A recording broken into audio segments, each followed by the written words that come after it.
I'm late. I know y'all I'm late, but I'm on time. Hey everybody, welcome to my channel. I'm the infamous Kiki. I watch Love After Lockup, learn Love During Lockup, whatever. And I also watch House of the Dragon Live. I don't know if I'm gonna add any more things to my channel, but welcome. For those of you who've been on my channel before, I'd like to say welcome. Make sure you like, share, subscribe, comment. We gonna watch this mofo live. I will give my commentary. Y'all are feel free to watch it along. I know most of you guys are gonna watch it on the rewatch anyway. I will try not to make this video too long.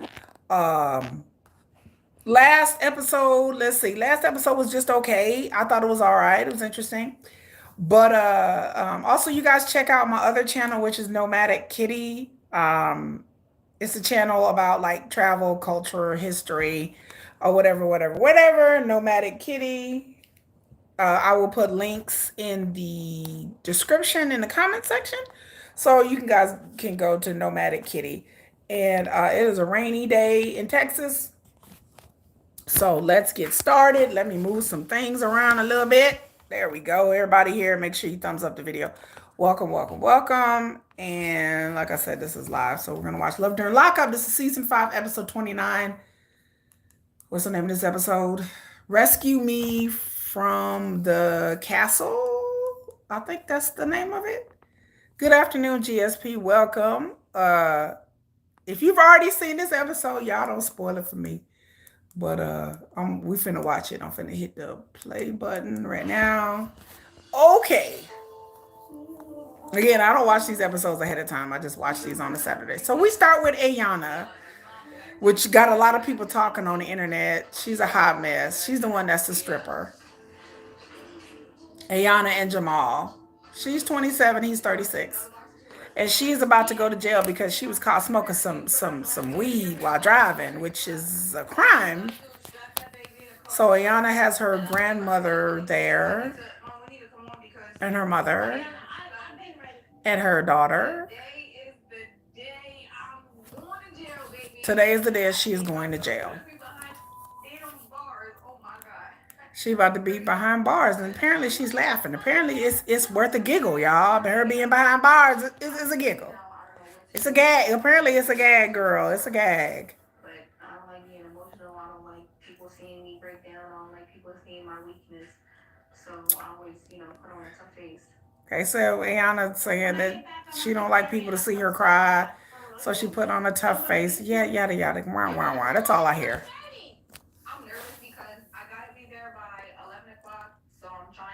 She got to be there by 11 o'clock. So she's trying to hurry up and get there. But again, with Ayana, it's like dealing with a like my 14-year-old son. Like, I think my 14-year-old is more responsible than this chick. I mean, she just irresponsible. Running late again. She always running late. I'm like, girl, if I had to be in jail at 11, I think I'd probably be up at 7 a.m. Like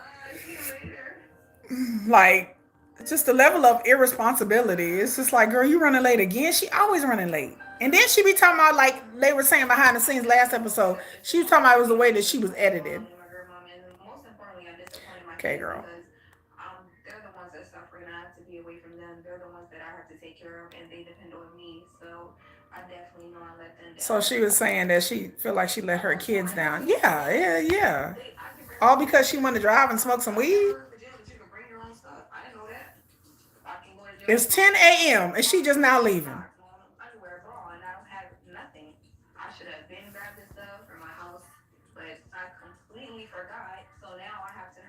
Okay, wait a minute. Let me rewind. So you mean to tell me she forgot that she need underwear and drawers, and she didn't know that she could. Okay. So she didn't know that she could bring her own stuff to jail. Ma'am, before I go to jail, all you have to do is go on the internet, and it tells you what stuff you can bring or not bring. Nothing. So she ain't got nothing packed. But I completely forgot. So now I have to hurry up and run to the store. She has to run to the store and go get brought. It's 10 o'clock, and she has to run to.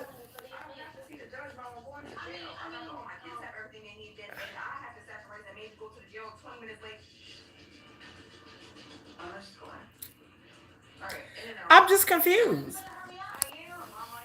Like, why don't her mama check her? This couldn't be my daughter. I would have looked at her, would have been like, girl, what? Like, now she running to the store before she got to be dropped off at jail because she didn't know. She like, oh, I didn't realize I could. I mean, yeah, that seems like a pretty liberal jail that you bring your own stuff. But the fact that she didn't know this ahead of time, and you know you finna go to jail.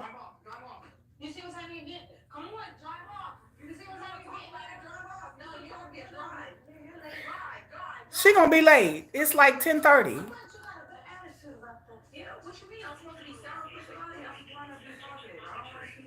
Like she acts like a kid. Like I mean, I'm like my 14-year-old has more forethought. That she didn't know that she could bring this. Oh, I just now realized it. I didn't know. I'm like, girl, if you don't get your life and find it.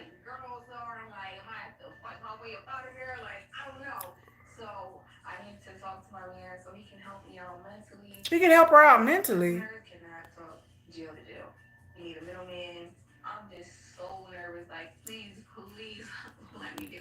Like if I had a daughter this dumb, I'm just gonna be. I talk about people. Y'all know I don't like to talk about people, but if I had a child this dumb, I would consider myself failed as a parent.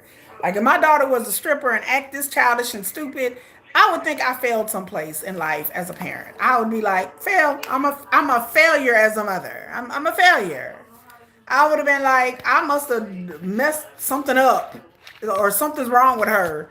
Maybe her mama smoked too much weed. I don't know when she was pregnant. Her mama looked like the type. I'm just like, I ain't trying to score on nobody, but her mama looked like the partying type, like the type that probably partied when she was pregnant and had kids and probably barely took care of her kids and probably sent them with her mama. Like she looked like that type.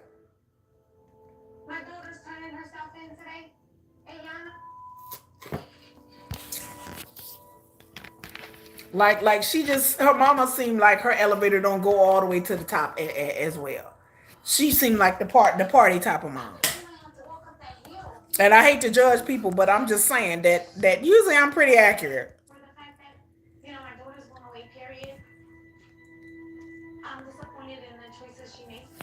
She said she disappointed, or the mom said she disappointed in the choices she made, but the choices she made in life started long before she hit 27, ma'am. So what kind of parenting were you doing?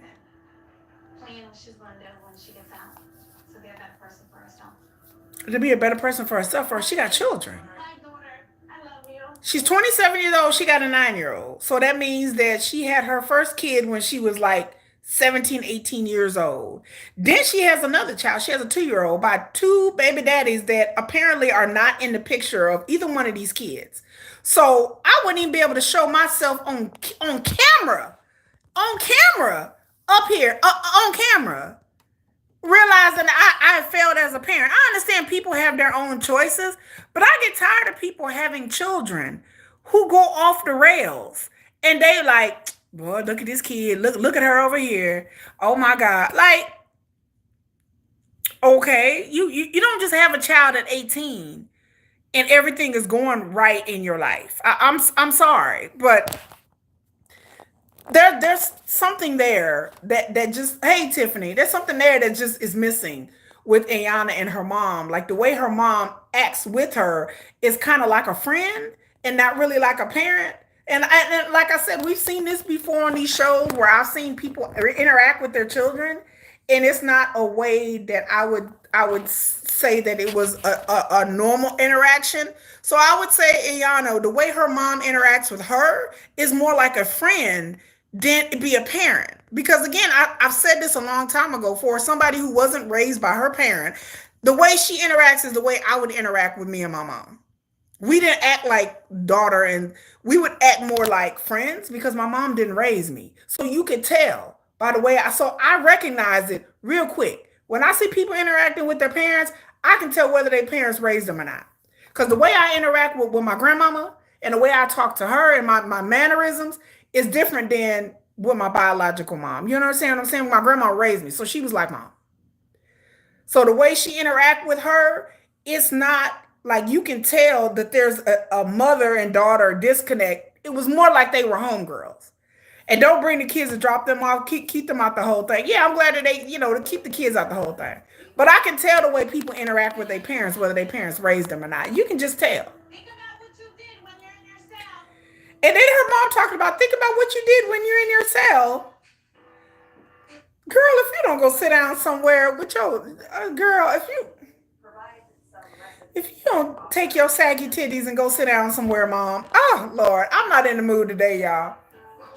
Normally I'll be up here talking about people's parents, but her mama, make sure you hit the like and the subscribe button. Yeah, if the mom don't sit up here with her girl. Tiffany said, I used to act like that to my daughter in order to bond with her, and it backfired in her face when I got kicked out of the house. Right. Like, like this, the way she act with her mama is just weird. Like I said, it's just okay. So back to True and Shanta.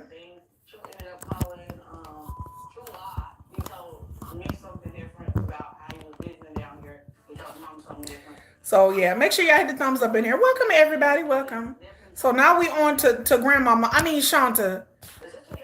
Shanta look like somebody grandmama, y'all.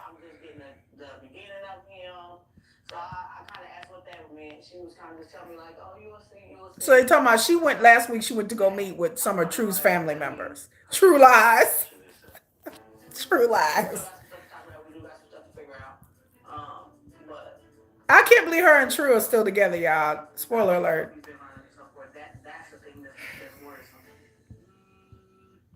I feel bad for what happened to Shanta. Really? Is it that bad? Oh God. So she called True, and True's on the phone talking about she met with his mama and sisters, I guess. Talking about the Timu Lab Science coat she's wearing white. I didn't want to say nothing about the coat that she wear. Like I didn't say. Y'all remember? Y'all said it, not me. Y'all said that, not me. She was violated by her hotel co-worker. What?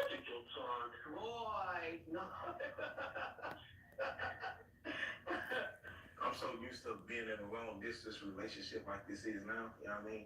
By me being in prison for 13 years. Like, True been locked up for 13 years, y'all. Different than I'm sleeping in a bed with somebody. That's a long time. I don't even know how that's gonna go. You know what I'm saying? He's talking about, I don't know how he's gonna go sleeping in the bed with somebody because he's been by himself for 13 years. That was a bathrobe. Is that a bathrobe? I don't know what it is, but whatever it is, it's ugly. Because people do be having stipulations on like drinking and curfew and all that, so maybe. Okay, Real Tea with Krista Marie. Hello, darling. I just did this last night. My reaction live to this episode, you're gonna laugh. Oh my God, are you serious? I can't with Candace. Oh Lord, don't spoil it, Real Tea. Don't spoil it, Krista Marie. I can't even deal with Shanta on a daily basis, like on these shows. Like she look like somebody's grandmama. I'm like, how old? Like she younger than me. Like I can't. Like a girl, I be like, what? Okay, she talking about a coworker, a hotel coworker. Okay, she said she was going through a depression. Like I just like it's sad. But she should get help for that depression. Running to a prison boo is not the way to get over your depression. Note to self, to everybody.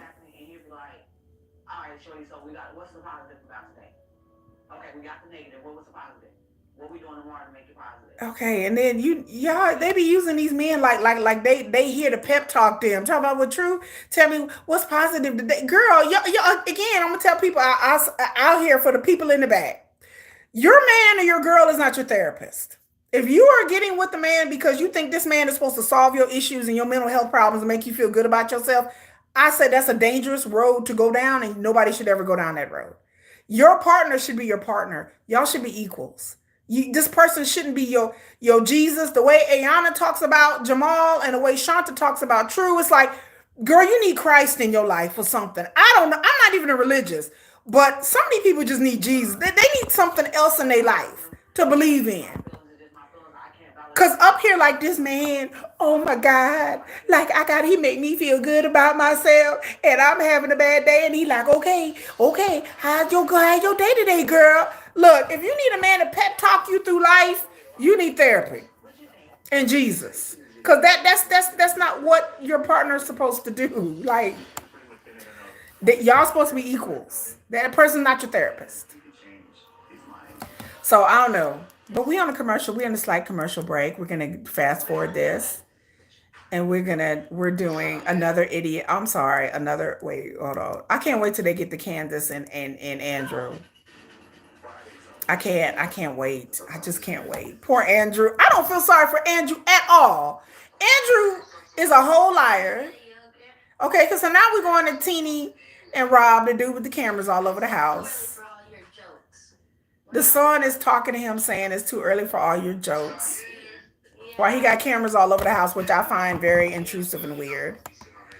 Then I can't be serious with anyone. Candace, no. Candace hit a lick. Y'all must face it. Candace hit a lick. And I'm not mad at her. High five, Candace. If you watching, girl, high five, sister. High five.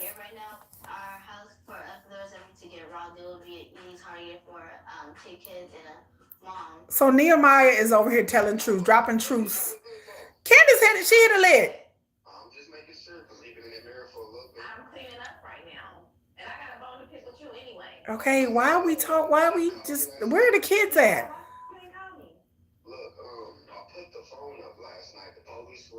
Okay, so Rob was saying that the police were tripping. He had to put the phone up. Blah, blah, blah, blah, blah. Hey, baby girl Nixon, what's up? I don't feel sorry for Andrew. No, ain't nobody feel sorry for Andrew. Not up in here. Not on this channel. I mean, he got a lick hit on him. I mean, I ain't even mad. I need to go to prison. I keep telling y'all, I'm doing something wrong. I need to go to jail. Miss Kiki need to go to jail. Somebody send my ass to prison. Because I ain't got no man buying no furniture in my house. Everything's in my name. I ain't got no dude up here buying me no truck. I'm doing something wrong. I need to go to prison and hit a lick. Shit. I ain't mad at these women. Like, I need to go to prison. Like, I ain't never been in jail in my life, but I'm rethinking it. I'm like, do I need to go to prison to get a dude to... Because, I mean, these people giving out money like it's candy, like it's Halloween. I'm just like, are we giving money like that? Well, shit, I need to go to prison. They said these are the luckiest ones I've ever met in my life. All of them. Like, all of them. Hey, Dustin. How are you, Dustin? All of them.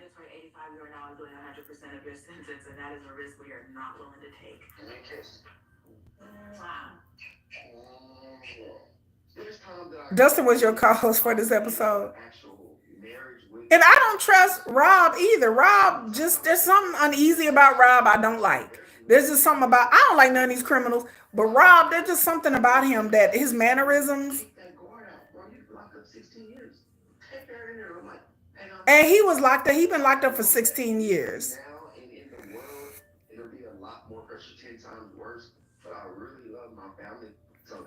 He really loved his family. Sir, those are not your kids, sir. And you got cameras all over the damn house. No.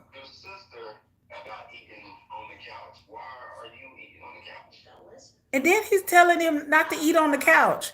Okay, can I get 10 push-ups for that? Okay. What? Wait a minute. He having the little dude do 10 push-ups? Discipline. I just want to see like how he does things. Like he's not just gonna change things around immediately. Like there's some jail shit. Like we doing jail with the kids? I just turned the camera. Like, I'm just confused. How you let this man that ain't been around my children tell my children through a video, through a camera, that they need to do 10 push-ups? Sir, you got me effed up in here. No, you can kiss my whole ass. All of it. Like, you and lost your mind. You have my kid. Baby. Anyway, before I go off, now we're going to Candace and Andrew. Candace is over here scheming with her best friend. You know, Candace be having her friend. She got a ride or die friend that's just got her back.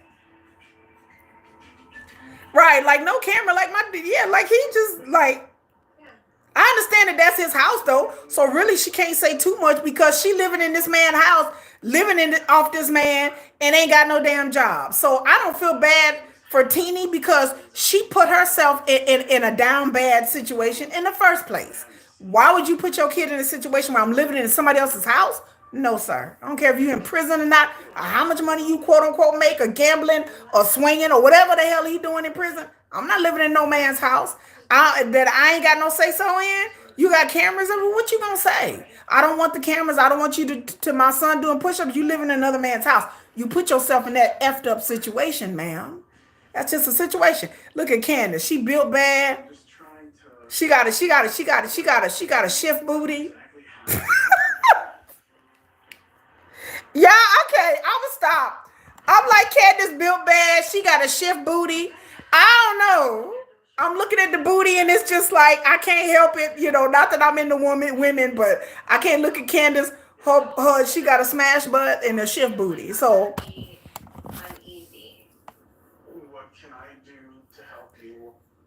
okay. She's like, I need to focus on me right now, Candace. I just want to eat and just go, like, I just need to, like a can of popping fresh muffins.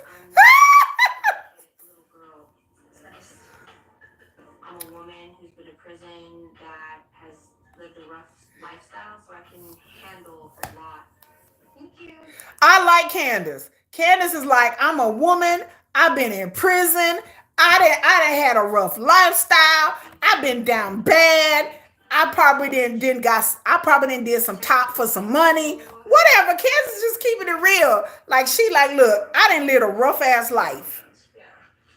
Pooh the fresh muffin girl. Y'all know I wouldn't be doing her. I ain't gonna Candace, I'm not gonna do you like that. They may do you like that, but I'm not gonna do you like that. But I couldn't notice this.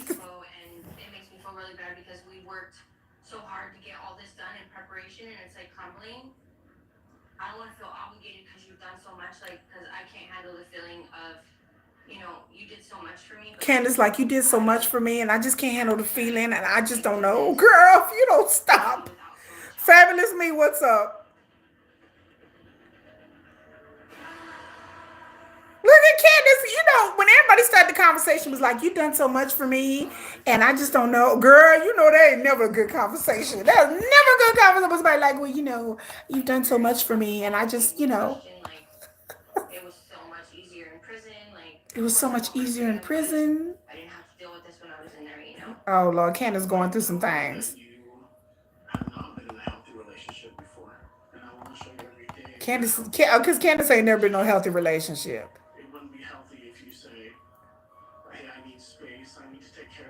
Candace is like, I need space. I'm glad you said it, Andrew. I need space right now. Give me them keys to that truck, bitch. Hand over them car keys, simp.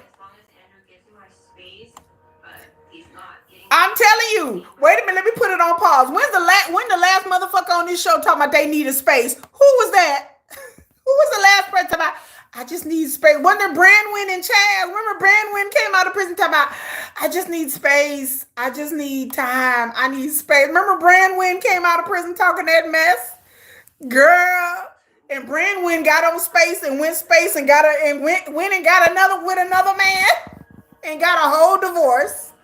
Where she spaced herself right on with another man with face tattoos.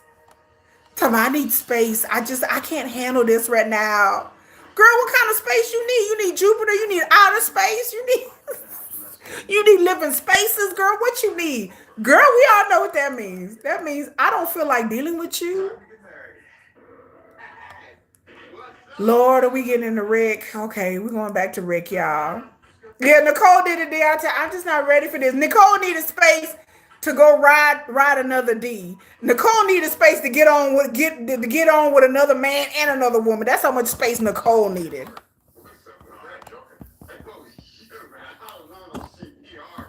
Okay, Ricardo need his own show.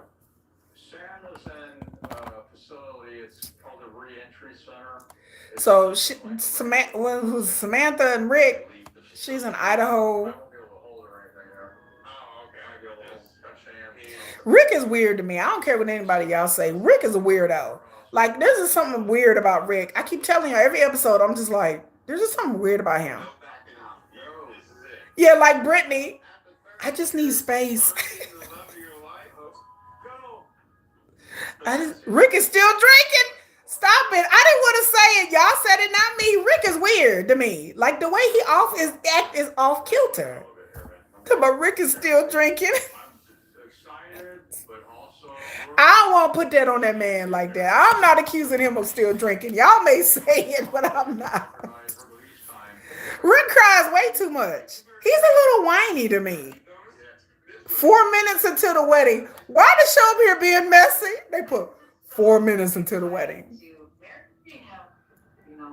Rick is an odd duck to me. Like just the way he acts is just off. And then Samantha, they like, okay, we need to get married. What? He's sweating for a drink in every scene. I'm not gonna split that man.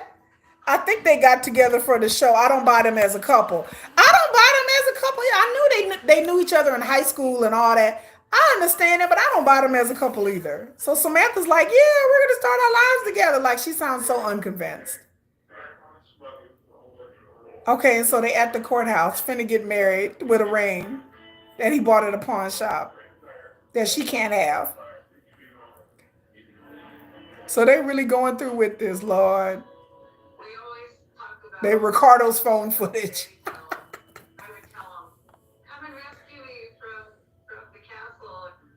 Please rescue me soon, girl. The town drunk, like Samantha just want to be rescued by somebody, anybody. That's all Samantha is just to me looking for a come up. She looking for somebody to get with when she get out of jail, so she'll have things set up for her and her kids. So I don't know. To me, they kind of a boring couple. Like, is he gonna kiss her or what's happening? This is a 5 minute marriage, right? Yeah, this is her fifth marriage. Yeah, like this, and she been married a lot of times. Rick too. This is like what his third.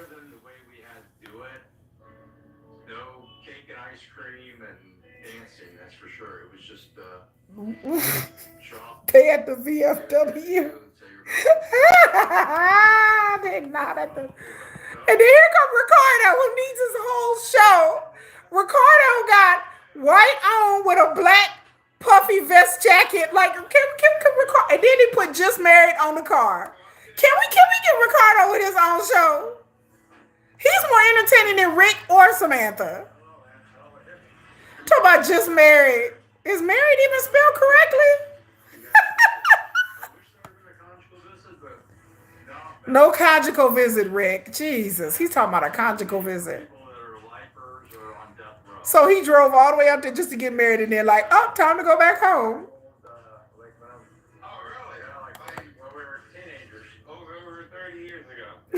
Ricardo they got the balloon in the back. They got the balloons in the car. Oh, they messy. Woo, I can't wait for this hot mess known as Samantha and Rick. I can't wait till she get out of jail. I hope they on the next season because I just have a feeling that this is not going to go the way they think it's going to go. I don't think this is going to go the way I think it's going to go.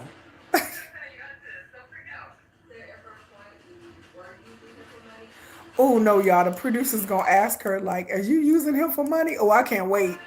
So now we're going to Joey and Michael, my favorite couple. Okay, Joey's on his way to visit. He forgot about the 4 o'clock visit. Okay, Joey. Joey's mom been in the hospital. She had a stroke, sadly. And so now Joey's starting to rethink his decision of being with Michael.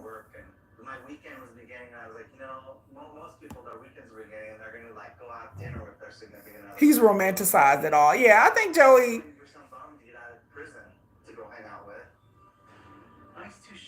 Did she just call Michael a bum to get out?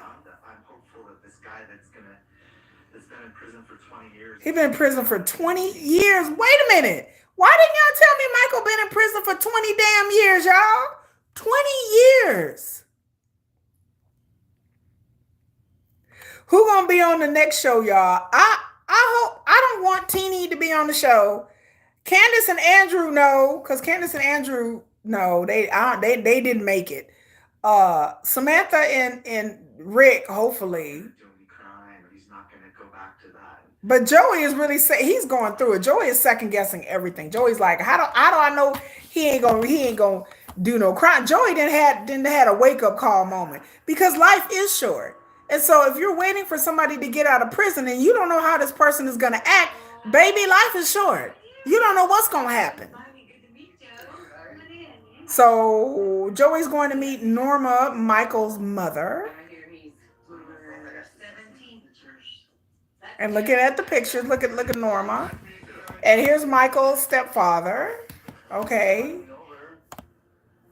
What they finna say? He's going to go see him tomorrow. So he stopped by to see his parents, Michael's parents.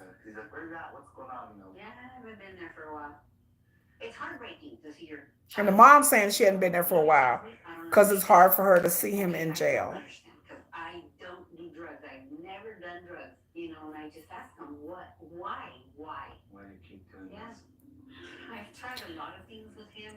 So the mom is saying she's tried a lot of things with her son. She's tried to turn her back on him. She's tried to support him, but he just keeps going back to drugs.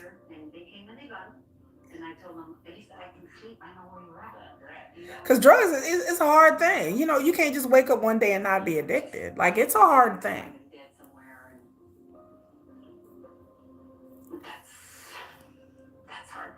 I feel for the mom. She's saying that she didn't know if he was going to be found dead somewhere. That's hard. Now Joey and the mom crying, y'all. They both up here having a moment.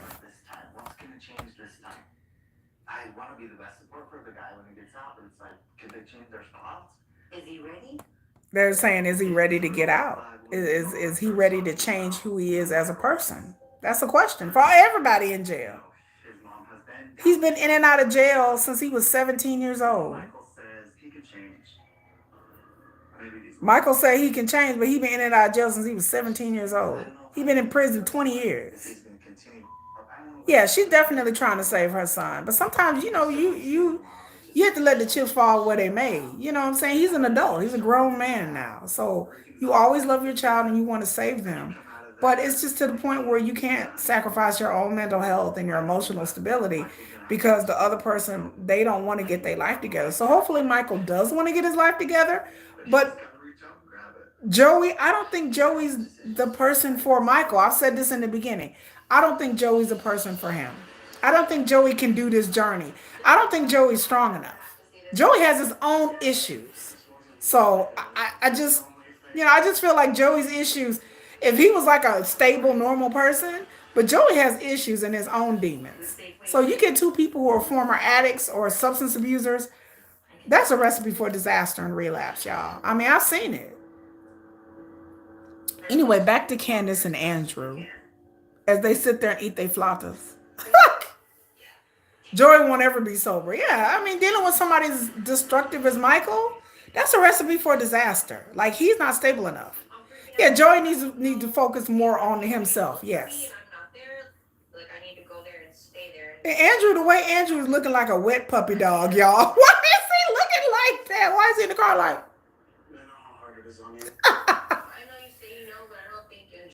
And Andrew's over his head too. Andrew is out of his depth and over his head. I don't know if Andrew's ever been with somebody, a woman that's incarcerated, or have many issues as Candace has, but Andrew's not ready for this. That Mexican food, it did look like dog food. It looked like vomit on that plate.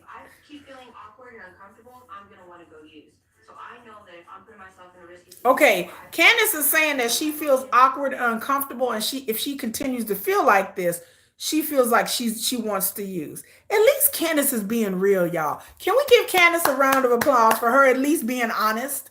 She's saying that makes her want to use. Her feeling awkward and uncomfortable is making her want to run back to the drug.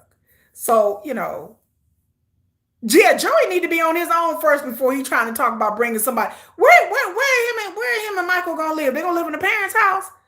The mom already done had a stroke. Joey needs to be out trying to find his own place to live. He's emotionally and financially using his parents as a crutch.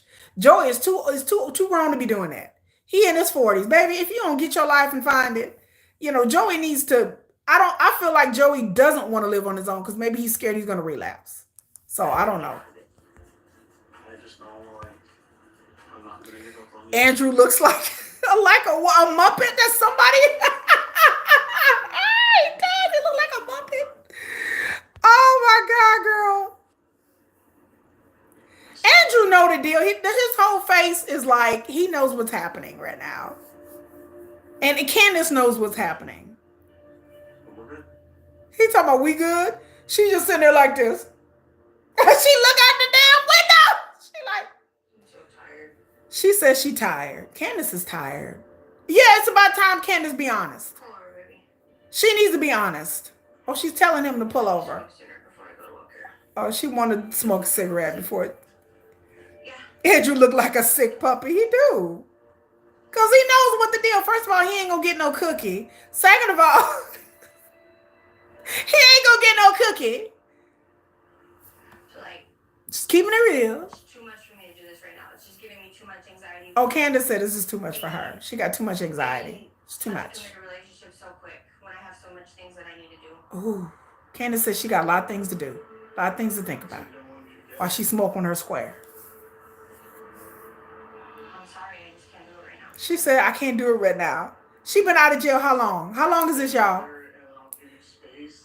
Well, how long she been out of jail? What, like 2 days? 2 days. She like, I can't do this. I can't handle it. It's just too much. It's too much. She been out of jail like 2 days.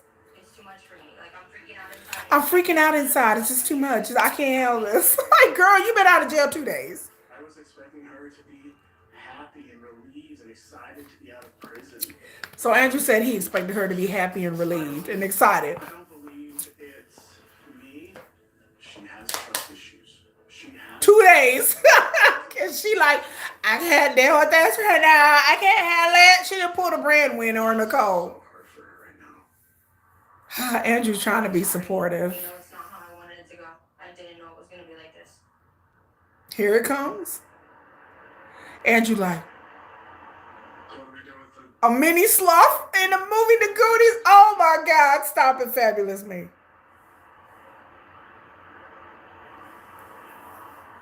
Yeah, she wasn't. She like, I'm sorry.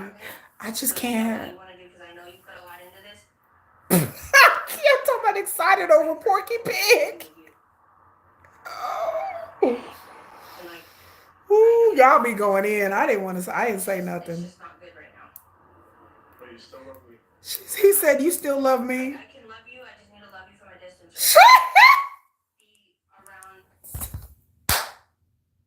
Did she not say?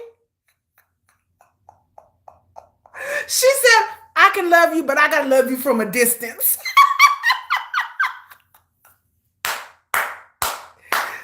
Woo! I almost choked. Wait a minute. Candace, you the real MVP on this show. I gotta love you, but I gotta love you from a distance, bitch. I gotta love you way over there. Like, I need to be here, and you need to be way over there. Like, I need to be here, and you need to be back. Give me 50 feet. She said, I gotta love you from...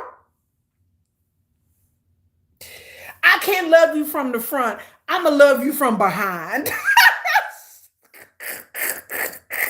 Somebody tell Andrew to call me.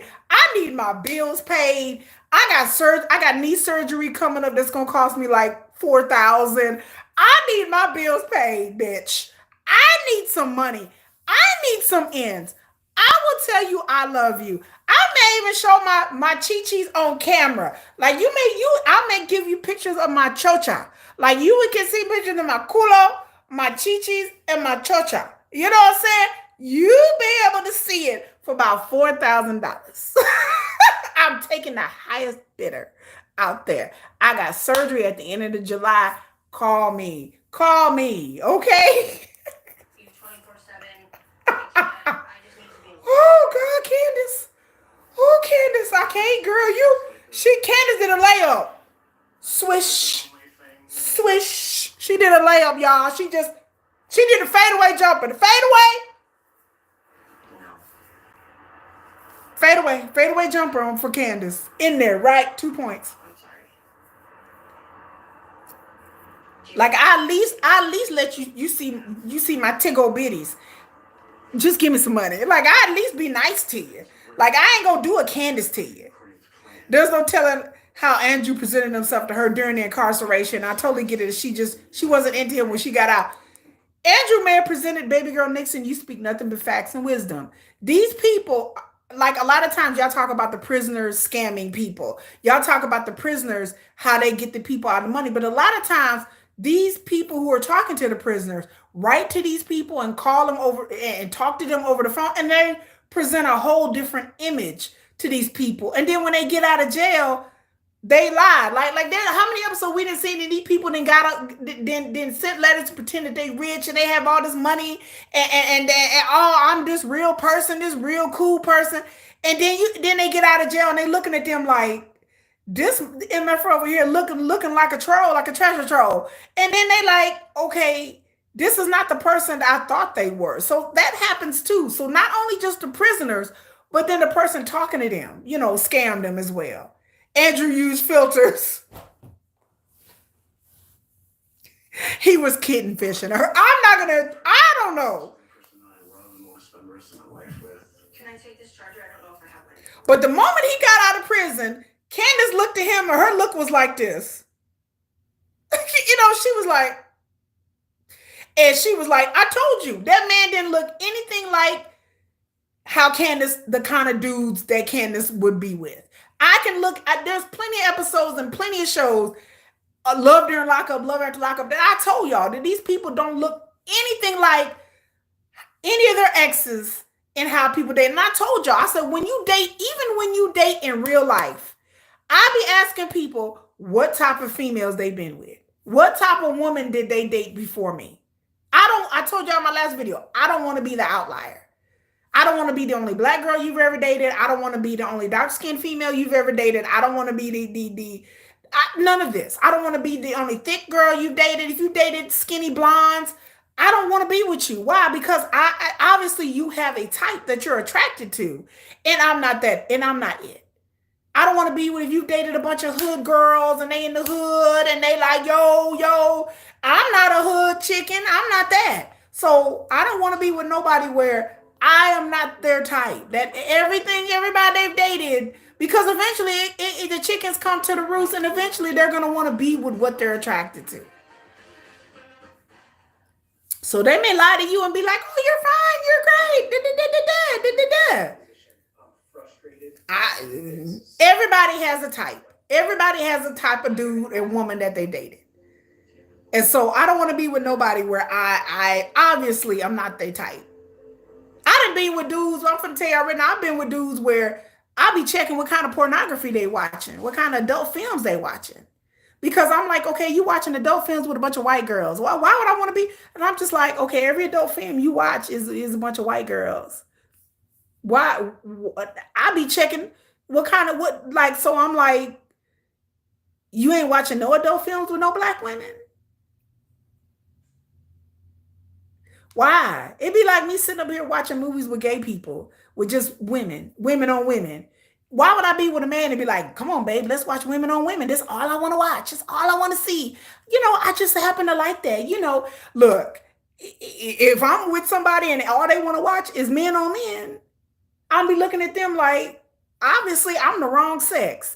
If you want to watch a bunch of adult movies, or the women that you are looking at Instagram models and they blonde hair and blue eyes and they weigh $105, I don't want to be with you because obviously I'm not what you're really attracted to, that you're really settling to be with me. And I want somebody that likes my type of woman. So I want to know what the exes look like. Like y'all crazy out here getting in relationships with people and y'all don't know what them exes look like. I want to see what the exes look like. I just don't know if I'm in love. I don't. She dates good old dirty white. Yeah, she dates roughnecks. Which is nothing wrong with that. That's her type. But Andrew is not that. Yeah, I told y'all in the beginning. I know what type of man that Candace like. Candace like she look like the type of white girl that would be with Hispanic dudes. Like I can look at her and tell. I live in Texas. Like I have white homegirls that date Hispanic dudes, and Candace look like. Look, and then I looked at Candace's tattoos last episode. Remember, I froze and I look at all her tattoos. A lot of those tattoos are like, I know people live in Las Vegas, and a lot of those are like Hispanic tattoos. Like, they like Hispanic culture and gang life tattoos that she had, like on her arms and stuff. A lot of those tattoos was Hispanic, like on her fingers and stuff. Like I'm looking at them. I'm looking at all the tattoos of her arm. They look like I have Hispanic friends who are like, oh, those look like. So she immediately Candace get out the truck. She immediately call her friend and she get this eating grin on her face. And the producers are like, let me rewind and look at this face. That she like, was there ever a point where you used them for money? The producer asked. And the look on her and the smile on her face, she went from like this to, I'm doing whatever I need to do to get what I want. well, Candace, she said she gives this shit-eating grin and she says, I'm doing whatever I do to make sure my life is good. So in other words, he made it really easy, so I wouldn't even call it scamming. She says she wouldn't call it scamming because he made it really easy. People in prison are going to want to take that. Candace, lay up. She just said it. I've been in prison. Who wouldn't want to take that? Fist bump, Candace. Fist bump, girl. Fist bump. Like she just telling the truth. She get this look on her face and she said, Andrew is a Pillsbury doughboy. Y'all, there's a woman out there for Andrew, but it ain't Candace. Candace ain't that cute either. But Candace, yes, Candace had a big point. She like, I'm incarcerated. Who in their right mind wouldn't want to take that? I'm gonna give you an apartment, a truck, a place to stay, furniture. Who not in prison wouldn't take that? I think she was the first one that was so honest about what she was doing and cut it off fast, right? Probably how it happens most times. Yes, Candace was just honest and she cut it off real quick. Baby girl Dixon said they ain't sending money to the Vatican. Like, you ain't sending the money to a charity organization. Who in their right mind gonna turn that down? Nobody. So back to Rick and Samantha. Y'all, Candace just balling. Candace just did a layup and was just honest. Rick, what's wrong with Rick? Is he crying now? 2 weeks. Rick's been just not talking to me much at all. So ever since they got married, Rick is not talking to her much now for 2 weeks? My financial situation, but I just want a simple lifestyle.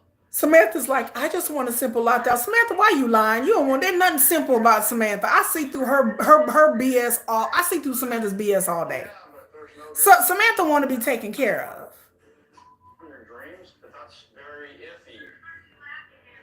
Where are you lacking in finances? Samantha said, Samantha too brash with it. She like another Candace. She like an older version of Candace. Okay. Samantha, when she gets out, the things that she's interested in doing, it's not like going to work and getting. Samantha want to own her own business. Samantha got all these hopes and dreams, and she want Rick to make them come true. She like, I want to do my own business. I want to do this. I want to do that. You know, for somebody in prison, Samantha so demands a whole lot. For somebody locked up, she want to be pampered like a house cat. You ain't even lying.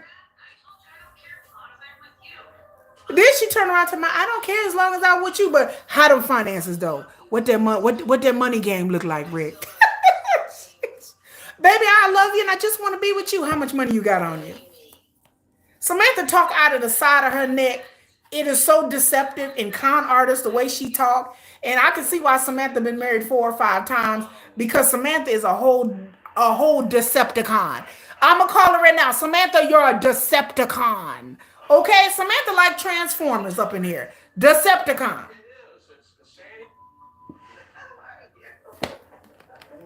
Uh-oh, here comes Sandy. Sandy coming in for from the back. Why it's so easy for you to give up on us? Maybe you are connecting. Samantha's like, maybe you're connecting and talking to somebody else. Look at here, Samantha. Decepticon. I'll talk to you later, okay? Rick is like, I'll talk to you later. Rick is up here crying. He going through it. I don't know what's going on with Rick. Rick need a therapist. I don't know. A sober life coach. I don't know. Samantha's too demanding for me. She's a Decepticon. That's what she is. Samantha's new name is Decepticon. Cause Samantha transformer. One month she be like, I love you, I just want to be with you. Then she like, oh, how's your finances going? Where's your money at, ho? You know, that's Samantha. Then going back to, well, maybe you're cheating on me. I don't know if you're seeing somebody else, but you know, when I get out of prison, I expect to be taken care of, right? I'm like, girl, you done flipped the script 10 times in one conversation. Girl, bye. Decepticon. So today's the day that we go to pick up Rob. This is I literally fell out with a girl when you said, not that you sober, you never call. wanted to come. That's true. He has testing today. So it is just Okay, so Teeny and her son are going. Rob getting out of jail. Now that you sober, you never call. I'm like, Rick, how long you been sober? Didn't Rick said he been sober for years? I haven't spoken to Fabulous Rob me. in 2 days because he ended up having to sell his phone. He can't afford the risk that comes along with having. So Teeny and Rob sold the phone. He's about to get out of jail. He sold the phone because he couldn't risk it. Because of course you'd be thrown back in jail. Not having him pop on the cameras, it feels like a huge part of me is missing. I could not sleep that long. And I feel like it's my first day of school. Oh my God, Teeny is so childish. Like these people have them in. I can't believe these people have children. Like I'm tripping out because her mentality and the way she talk is like a teenager. And I'm like, ma'am, and you have like kids, like a 10-year-old and a 13-year-old, like. I'm just happy. But I feel like I should be nervous. Same. I said the same thing. Like the way she talked to her son, I'm just like, I don't. That's not like maybe we're a little crazy in the head because I'm like, I feel like I should be more nervous than what I am. It's been over 5 years. We're just so used to someone Get him a gin and tonic. when we can hold hands or when we can hug or when we can kiss. Like Teeny just, I don't know. There's just something about her that just to me the elevator don't go all the way up to the top for me. Like she just seems Express our love like a for each child. other. Like the way she acts is not somebody like in their 20s. She acts very naive and childlike. The way she talks is like one of my 19-year-old cousins instead of somebody who got kids, like grown kids. Not grown, but older children. Because my kids are the same age. And the way she talks to her kids is very like, oh my God, like he's getting out of jail. I'm so excited. I'm like, girl, if you don't go calm your MF in this, girl, you sound like a teenager. Do you see me at Maya? The only thing I've ever been this excited about in my life is if I'm getting some money. Like money makes me excited. I don't know about y'all. I ain't getting excited no man to man. I'm just like, okay. Money, I'm like, ooh, child, I get some money today. It's income tax check that came in. Woo! Miss Kiki, uh-oh. Put that burner boy on. Put that burner boy on. Like, that makes me excited. Talking to no man, I'm just like, talking to a man, I'm just like, you know what? Yeah. I'm just like, yeah, okay, yeah, dude. I mean, like she over here, like, yay, like it's some like the best day ever. Anyway, commercial break. Let me see. Let me see. Like, let me see. Is this commercial break or is this the end of the episode? Let me see. Cause girl, I mean, she over here talking about like it's Christmas or some ish, like over a man, baby. She over here like over no man, hell no. Y'all got Kiki messed up. Oh, y'all see me talking about over some dude, baby. Just smack me upside the face over a dude. Okay, this is the end of the episode. And then they run into the jail like.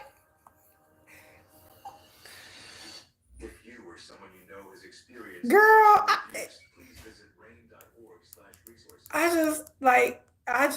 I'm like, what? I wouldn't even embarrass myself on national TV. So it's the season finale already. Next episode is the season finale.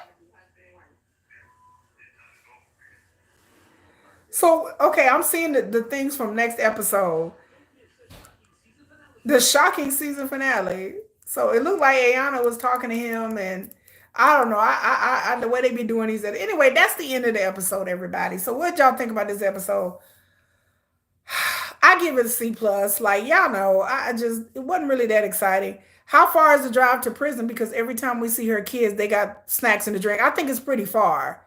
Like and then like I said, yeah, like GSP saying, how is Rob gonna do what he ain't gonna be in jail? So what money is he gonna live in? He got supposedly a business, whatever. Okay. Yeah, we're the parents. Like, I mean, the way she act with her kids, C minus. Y'all giving it a C minus. I at least gave it a C plus. I'm gonna knock mine down to a C. Since y'all say C minus, I'm feeling pressure, peer pressure. I say it's a C. I can't believe that this is season finale already. I just feel like this whole season we've done nothing. I just feel like this season is very lackluster. Like, how many episodes was this season? Like 5 episodes? Fabulous Me says I think her mother is still doing a lot of mothering. Maybe so. I don't know what's wrong with Teeny, but she seems very childish. Ayana seems very childish. Teeny seems very childish. Andrew seems very dumb and childish.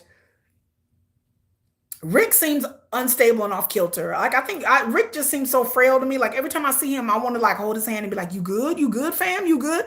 Because even the way Rick, his mannerisms and the way he walk and talk, I just feel like Rick is going to topple over at any moment and disintegrate in 1,000 pieces. I think like Rick is going to disintegrate in front of our eyes like a Thanos snap. I think somebody's gonna Thanos snap Rick's ass. Like I'm seriously, I just feel like one day we're gonna be seeing Rick on camera, and all of a sudden he's just gonna disintegrate, like he just got Thanos snapped. Or maybe he's gonna be so fragile he's gonna fall down and break into 1,000 pieces. I don't know. Rick just seems very fragile to me, like physically. When I see Rick walk, he walk like an old man. He walk like this, and he talks like, "Hey, everybody, this is Rick." Like I'm like, Rick, are you there? Are you there? Are you Rick? Are you okay? Blink twice if you all right. Like that's how I feel with Rick. And then Andrew and Candace, we already know the deal. Just in case you don't know, they're not together.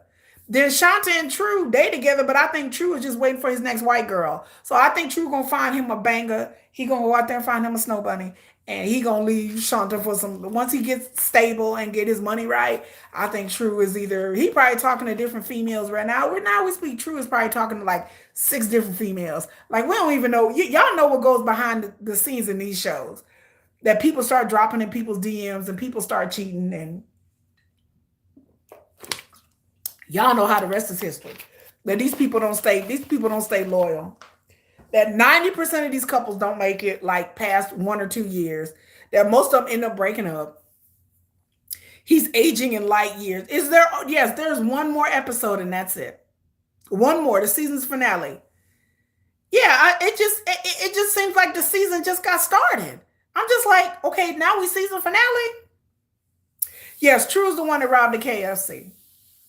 In prison for 13 years for robbing KFC to get some wings, some chicken, and some money. I guess you can't fix that level of stupid. Um, you can bring Rick back to life if you pour a bottle of vodka on his ashes. Oh my God. I just feel like he's going to disintegrate. Girl, get the vodka out. Get the Hennessy and the vodka and just pour them at the same time. And Rick will be like, oh my God, what happened? He just pop up. He just reform in front of us and be like, what happened? I don't know. All I know is that this season has not been fun. This season has not been good. This season, I just feel like it's just getting started and now it's ended. And I just feel like, that this has not been a good season. I just feel like Rick's ashes. And Rick just looks so old. You can tell that he drinking when people drink because they have that look to their skin. They have that real wrinkly, like he looked like, he drink or used to drink a lot. And he just has that look to him. And I just feel, yeah, nothing happened this season. It just seems like it's just getting started. And I'm just like, so this is how y'all gonna end it? Oh, yeah. Oh, let me take the glasses off, y'all. Oh my God. Why do I keep watching this show? The only reason I keep watching this show is because y'all keep me entertained. But other than that, I'm totally thoroughly disappointed in this season. Like it just like it to me it was just a bunch of nothing. It's just like, okay. It's very dry. This season has been dry as 80-year-old coochie. Like this season is, I hate to say it. Like I'm feeling a little frisky today. This season been dry as 80-year-old coochie. Like it's just dust. Just knock the dust off it. Just tumbleweeds and powder. Like it's just been dry. So I don't know what else to say. Um, Hopefully this, they said shocking season finale, but they say that every time. Are you watching Inmate to Roommate? No, I have not been watching Inmate to Roommate. Has it started again? Like I watched last season and I was it was good. Like last season, but I didn't watch it live. But let me look it up real quick. I have to find something else. I mean, House of the Dragon starts in June. Um, Inmate to Roommate. So is this the second season? I've seen season one. So has it started? Had Inmate to Roommate? It looks like it started again or will start again. Or it starts this week, so it starts on Friday. Okay, I'm gonna go through here and I'm going to watch the sneak peeks. Um oh, it returned May 30th. So it just returned. What channel does that come on? A&E? I don't have these channels, y'all. Like I watch Love After Lockup. I watch it bootleg. Let me see. Let me see. Can I get a full episode of somebody? Because these people from India, they posted. Um, they post the episodes. They post full episodes of Love During Lockup. So I'm gonna try to get Inmate to Roommate. I may have to pay. You know, A&E has another show called 60 Days In. And I like that show. Like I binged watch all of 60 Day In when I had A&E. Um, but I have y'all heard about that 60 Days In? Like I like that show. Like I sat there and binge watched like 5 seasons of the show and then I got burnt out on it.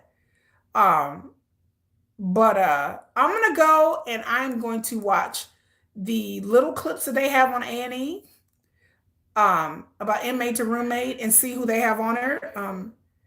You just finished Under the Bridge, a true crime story. Is that on Netflix? You know what I'm watching right now besides this show? I'm gonna tell y'all right now. I'm about to go watch Shogun. Um, I'm gonna see how I like it because everybody keeps telling me I need to watch Shogun because I like Japanese. I like Korean. I like Japanese culture. So everybody's telling me I'll watch Shogun. The Bear comes back. If you have not seen The Bear, y'all watch The Bear. I love The Bear. I did not like The Bear. The first 2 episodes, I'm like, why does everybody like this show? By the time the third or fourth episode, I was like, I love this show. So there's 2 seasons of The Bear. Everybody's telling me to watch Baby Reindeer, but it doesn't really look like something I'd be to interested in. But I'll give anything. I'll watch it. What else was I watching the other day? I watched Bridgerton. I'm a big Bridgerton um fan. So Bridgerton is like 5 episodes is one part, and then the second part is June 13th. Matter of fact, I'm working on a Bridgerton video for my other channel, Nomadic Kitty. Make sure y'all subscribe to Nomadic Kitty. I just did a House of the Dragon Westeros Game of Thrones video, and I'm working on a Bridgerton video right now, and I love Bridgerton. I'm all Interview with the Vampire. I watched the first season and I loved it because I love the books. I've read all the books. I've read it, and when I say all of them, I'm a huge. You would think that somebody who's a huge fan of it, but I don't have A&E. But maybe I need to get A&E. They have a 7-day trial. So last year I waited till all the episodes of Interview with the Vampire. Then I got a 7-day A&E trial, and I binged watched all of these shows. I binge watched Inmate to Roommate. I binge watched all these shows. Once they had all the episodes, I just took a week. And yeah, season 2 started. I have a YouTuber that's recapping. I'm trying not to watch because I'm trying to, but I love Interview with the Vampire. I love it. I love first season. I loved it. It reminded me of my relationship. I sat there and watched it because Interview with the Vampire came out when my relationship was really ending. So I watched half of those episodes. I was crying. Like I was really in tears. Like y'all, I was up here just in my feelings because it kind of reminded me of my relationship. Like I was Louis and then my ex is kind of like Lestat. And so that kind of like you can watch it online free at Flickster, What is Flickster? Is that a website? But yeah, I watched Interview with the Vampire and I cried. Like during like I was good, and then as time went on, I started to cry. Yeah, my ex is like Louis. I mean, I'm Louis. Like I'm so Louis. Like I'm so Louis. And then like my ex is kind of like Lestat. Like he's like this chaos, agent of chaos and charm. And so I felt like Lestat and Louis was like me and my ex. And then like how like Louis wanted to get away from it. And every time he tried to get away from this man would drag him back. Like Lestat would just show up and be like, come on, you know you want to come back. Like I don't know why you bother even leaving anyway, Louis. I mean, it's not like where you gonna go. Like I kind of feel like that. Then I'm not even gonna say anything, GSP. So okay, Flickster. Now granted, I saw my ex the other day, but y'all don't judge me. Y'all stop judging me. Now granted, I did see my ex the other day. Granted, I did, but that's neither here nor there. So but I love the movies. I love the Mayfair Witches. I have not watched that. I've read the Mayfair. I'm a huge Anne Rice fanatic. So you would think that I would come on here and watch it live, but again, I wait till all these episodes play and wait till A&E drop, and then I go and binge watch it over a week. Yeah, my ex. Anyway, but yeah, I cried. Interview with them. I won't cry season two. I didn't nuck if you buck. But the first season I did. I like it, it moved me in a lot of scenes because a lot of the dynamics, and I'm like, that's kind of like my relationship. That's kind of like my relationship. That's kind of like my relationship. Because the way he tried to get rid of Lestat and then he just kept coming back. And then he's like, where you think you going? Like, you think you can get away from me? And I'm just like, I just. And then how Louis really didn't want to get away from Lestat. Like he really did love him. But then Lestat just kept doing him wrong, getting dirty so many times. Like he was seeing other women, other men, and then he was like, I just want to live a normal life. And then Lestat just was doing him dirty, and Lestat was so charming about it. And the guy who plays Lestat is just everything to me. Like the charmingness, the arrogance, the confidence. The arrogance is like, I'm just gonna do you dirty, and then you just supposed to deal with it. Yeah, Lestat and his new boyfriend. Yes, yes. With the vampire Armand, like, yeah, he's hot. Louis is hot. Lestat is hot. This show is full of like real hot men. Like I'm just going, all these men's is hot.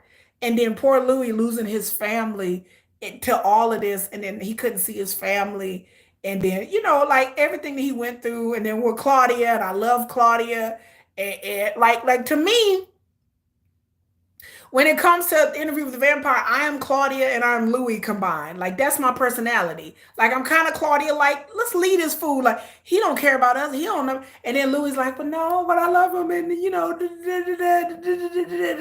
like I kind of feel like these two people are like I felt like both of these people were me split in half because I feel like I have a lot of Claudia tendencies and kind of my selfishness and kind of like my yeah whatever, and then I'm the soft part of me is Louis, and then they both equally didn't want to leave Lestat. Like they both didn't want to leave Lestat.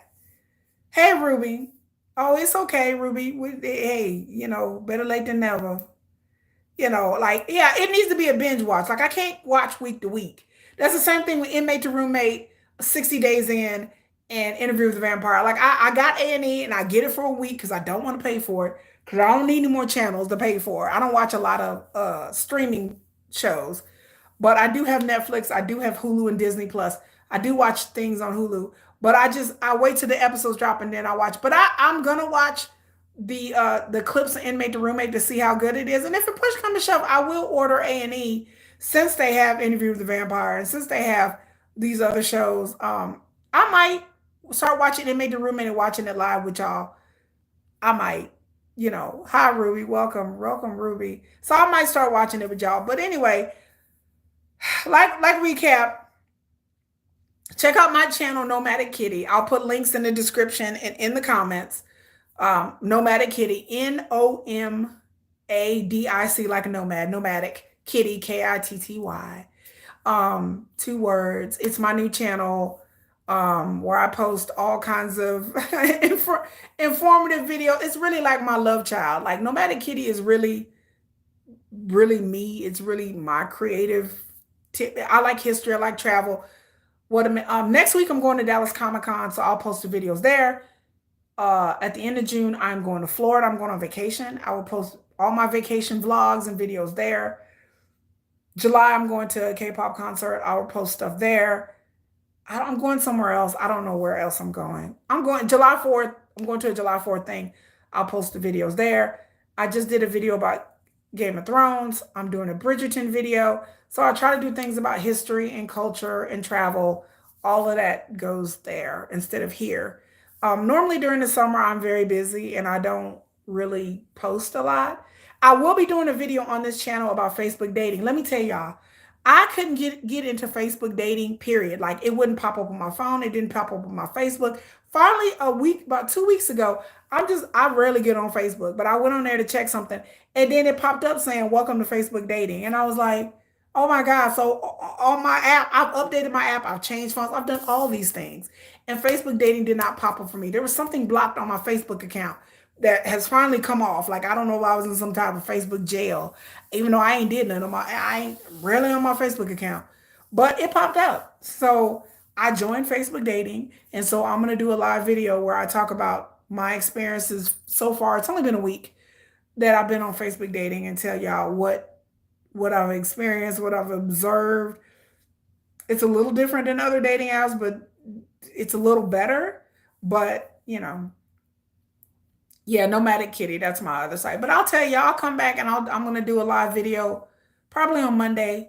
I try to space these videos out. I have another video about ancient Egypt and cats in ancient Egypt. So if you like cats, that'll be on Nomadic Kitty. I done did a whole short. I do, for some reason, my shorts do really well on Nomadic Kitty.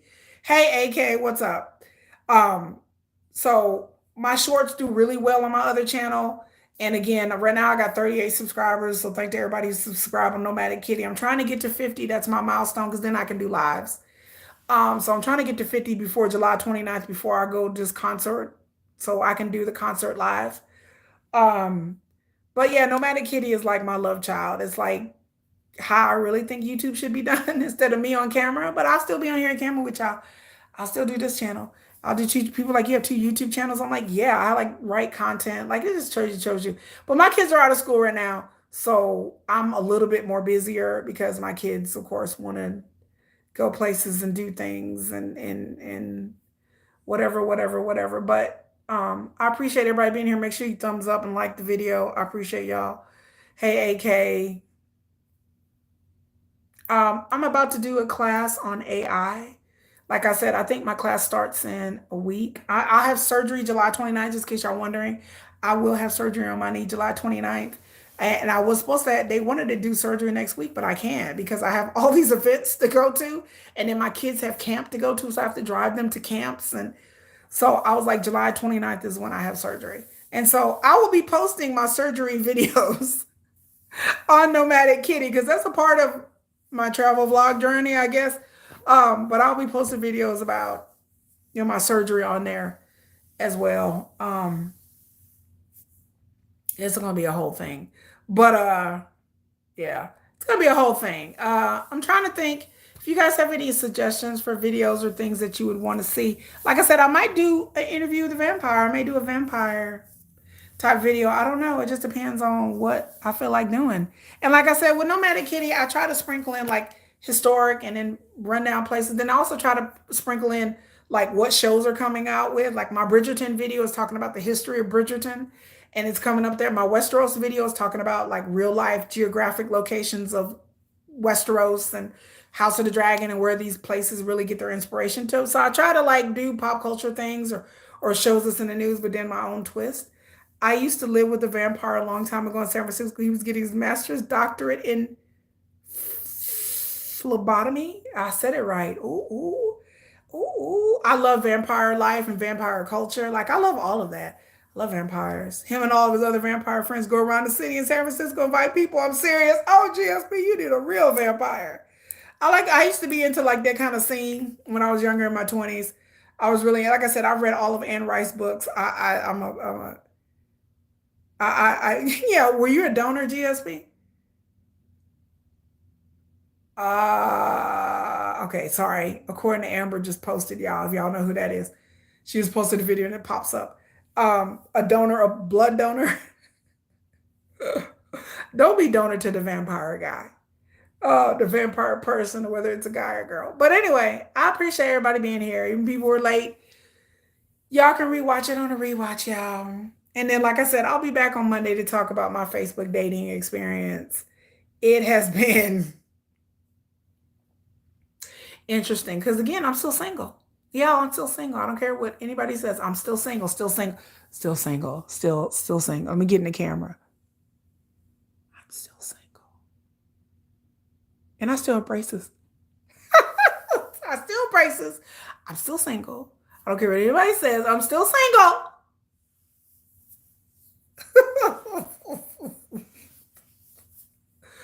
GSP and AK. I'm still single. Let me tell y'all, I'm still single.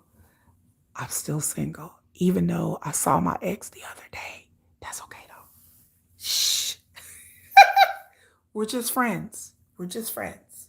We're just friends. We're just friends. I'm allowed to have friendships, y'all. I'm allowed to have friendships. I can have friendships. Anyway, what a weird roommate to have, GSP. So, if you guys have any suggestions of what videos you would like to see or what you want me to come on here and watch live, I will take suggestions. I'm fixing to go eat. Keep them in the friend zone. You know what? It depends on your definition of friends, AK. Now, some of our friends are friends with benefits. Some of our friends are just friends. I don't know. I saw him or seen him. What's the difference? What are we talking about, baby girl? Next to what are we talking about? There's many levels. What are we talking about? I saw my ex the other day. Not like driving down the road, like, oh, they're my ex. But like we went out to lunch, like he took me to lunch. And then a week and a half ago, he took me to a spa. She said benefits, you know. So that's what I mean by seeing him. Like he took me out to lunch, seeing him. Does that count? We're just friends. And then he took me to a spa.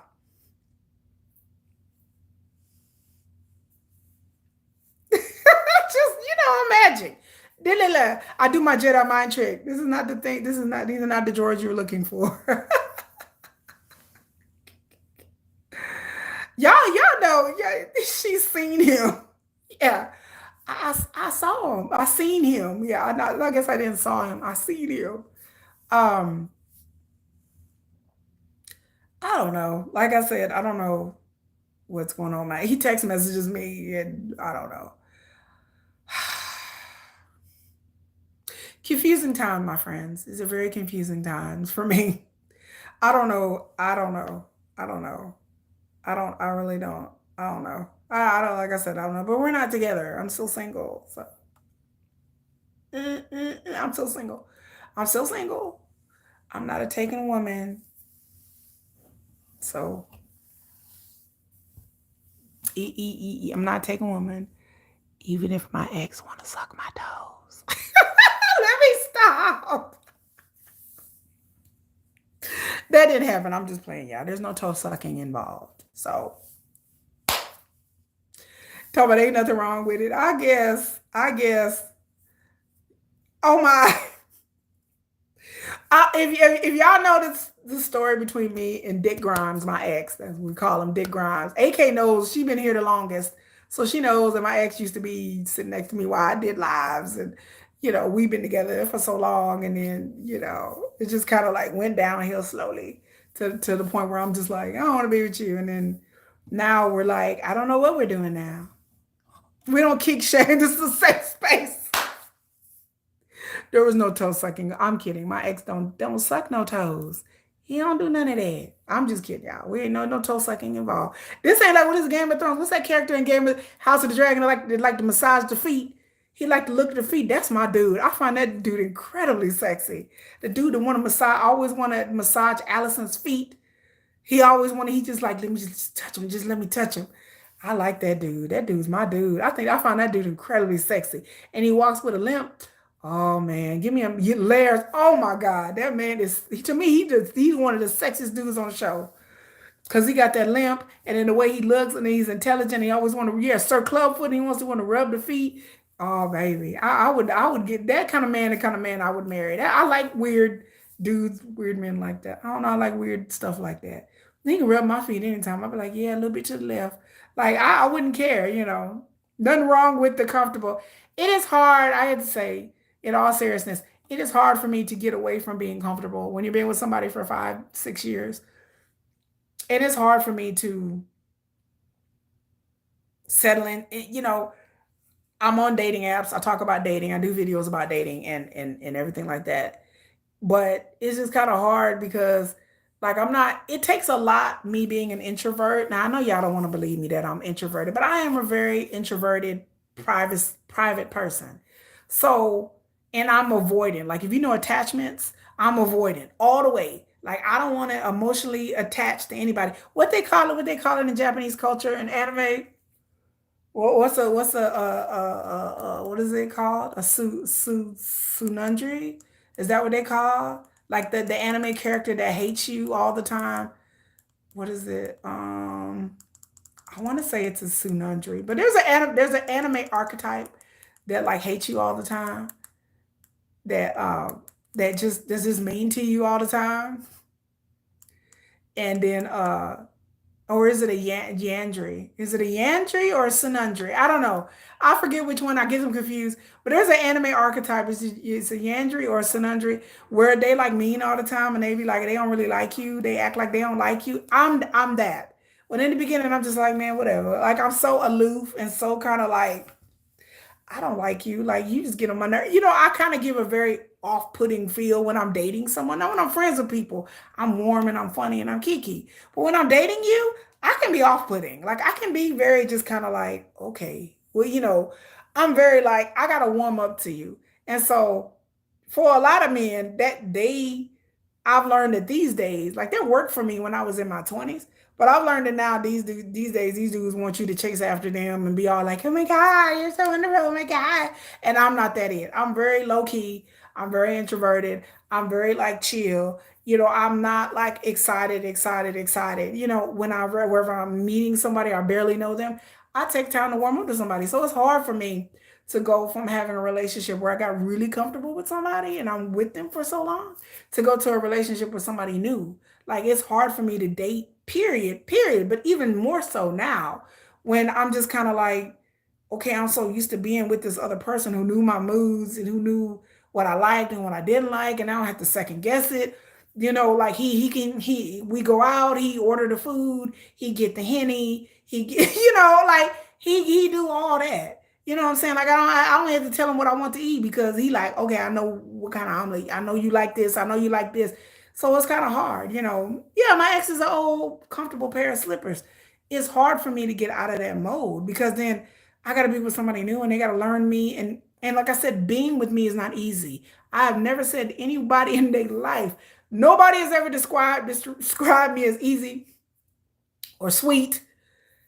Those words don't apply to me because I in a relationship, I'm a slow burn. Like you really have to be invested in me to really be able. You have to really like me like from the bat to be invested in me because I come off across as very aloof. And then if you don't pay enough attention to me, I'm like, okay, I'm done. I'm over this. Like I'm over it. Like I'm over it. Cause I'm a Cancer, so I'm highly intuitive. So I can sense from the bat whether somebody really likes me or not. And so because I'm highly intuitive, it makes me kind of like, I can see through people's BS real quick. And people don't like that. I can see, and I may not say anything, but I'll sit back and be like, because I can see through it. I can tell when I'm talking to a dude whether he doesn't like me or do like me. And so I come across as very aloof and weird. So um, I'm a unique one. Fabulous Me says she would never date again after being with her husband so long. And it's hard. It's hard. It's hard. I know when my husband passed away. It was hard for me to, like I said, I relish in being single. Like I like being single. It's no problem being single. I just men get on my nerves in some way, in a lot of ways. And it's like I said, I don't like the dance of being in a relationship. I don't like the dance. I don't like the tricks and the day. I don't like the game. And so I don't play the game. I'm just like, I give up.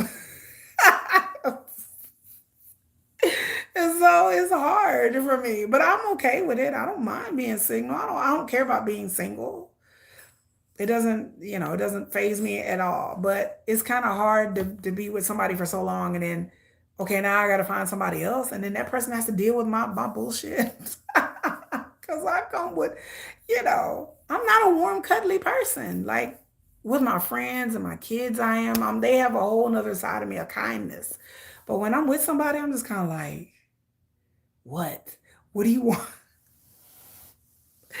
I'm not nice. I like, yeah. So I don't know what it is. Is it like I said, I don't know what is it, Jandry or Sunendry? I don't know. I think it's Sunundry. I because we're the brats. We're the bratty ones that always like, oh my God, like I can't believe, like we're always the sharp tongued one, and that's me. I'm very sharp tongued, and I don't mean it on purpose. A lot of times it's just I'm very like plain spoken. I'm very blunt, y'all, blunt.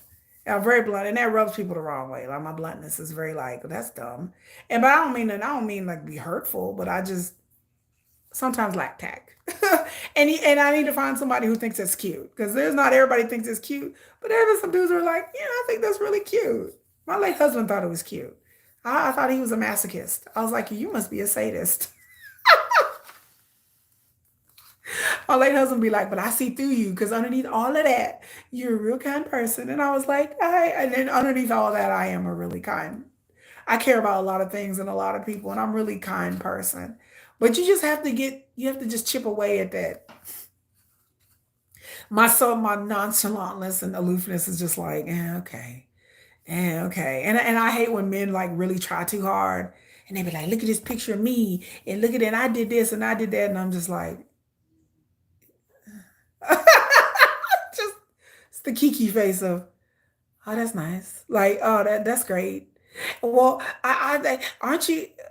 I can't stand needy men. Like I've dated men who are needy, and I don't. You a man that needy, you can't be with me. You got to have a sense of self confidence and independence and a detachment. Because there's some men out there that men try to pretend that women are needy, but there are a lot of needy men out there that need their egos to be stroked constantly. They need to be told that how wonderful they are, and God, you're great, and I'm so grateful for you. And I'm not that. I'm just like, yeah, that's nice, that's good. AK said that's why we friends. We don't like people, but we care. Yeah, that's me. I don't like people. I'm not a people person, but I care about a lot of things. And I'm a very helpful person. Like if anybody needs anything, anybody tell you, I'm always the one that's going to bat for people and doing things and doing the most for people. If I care about you and if you don't get on my nerves, if I like you and I'm really close with you, then I will go to bat. I mean, I will watch your kids. You can borrow money if I'm not going in a relationship with you. But I mean, like family and friends, they know that like push come to shove, they know that they can always count on me because I'm that person. I'm the one that everybody's like, okay, what does Kiki think? Like, we need to ask her for this and ask her for that, which I don't mind. I mean, it doesn't bother me. I'm used to having that space because I'm always the one that's always the most put together and has the most stable life out of my family.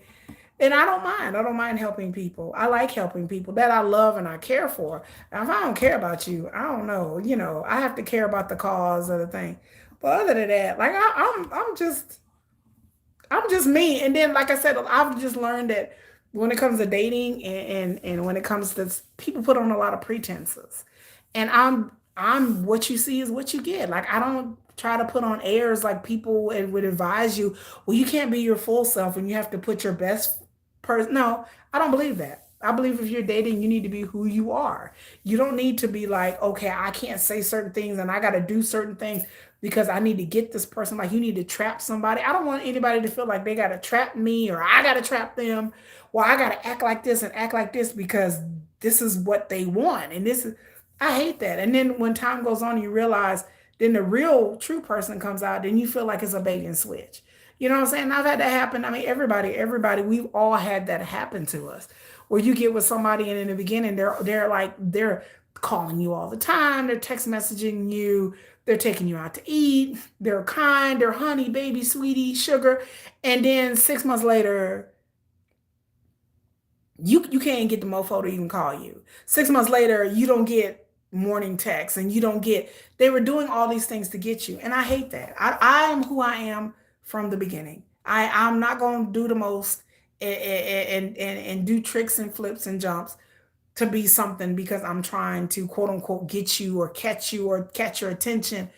I don't, and I've had a lot of dudes. That's why I get soured on dating and soured on being in a relationship because that's why I've only been married one time because I'm not here for it because I feel like in the beginning this is how you got me, so I need you to keep this up. And a lot of men and a lot of people, I mean, men aren't the only people to do this, but they don't keep it up. And so I'm not the one that just capitulates and settles. I'm like, no, you know what? I'm gone because I'm like, you're not gonna do me one way, and then 6 months later you feel like you know the honeymoon period is over. You don't have to press me that much.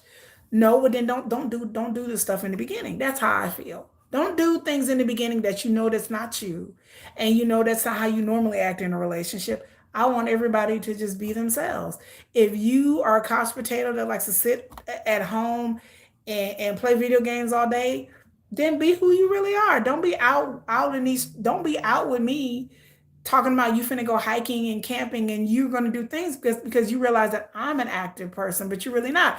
I've had that happen to me. I've had debate and switch happen to me, where I've been in a relationship with somebody and then or dating somebody and then they act one way in the beginning. They're like, oh, let's go out and do this and this and this, and then you realize that no, they're not. They like to sit at home and watch Netflix and play video games all day. That's not me. I don't want to sit down and play Netflix and watch video games all day. That may be good for you. I'm an active person. I like to go work out. I like to go to the movies. I like to go out to eat. I like to go to spas. I like to do things. I like to do things. So don't do me like that.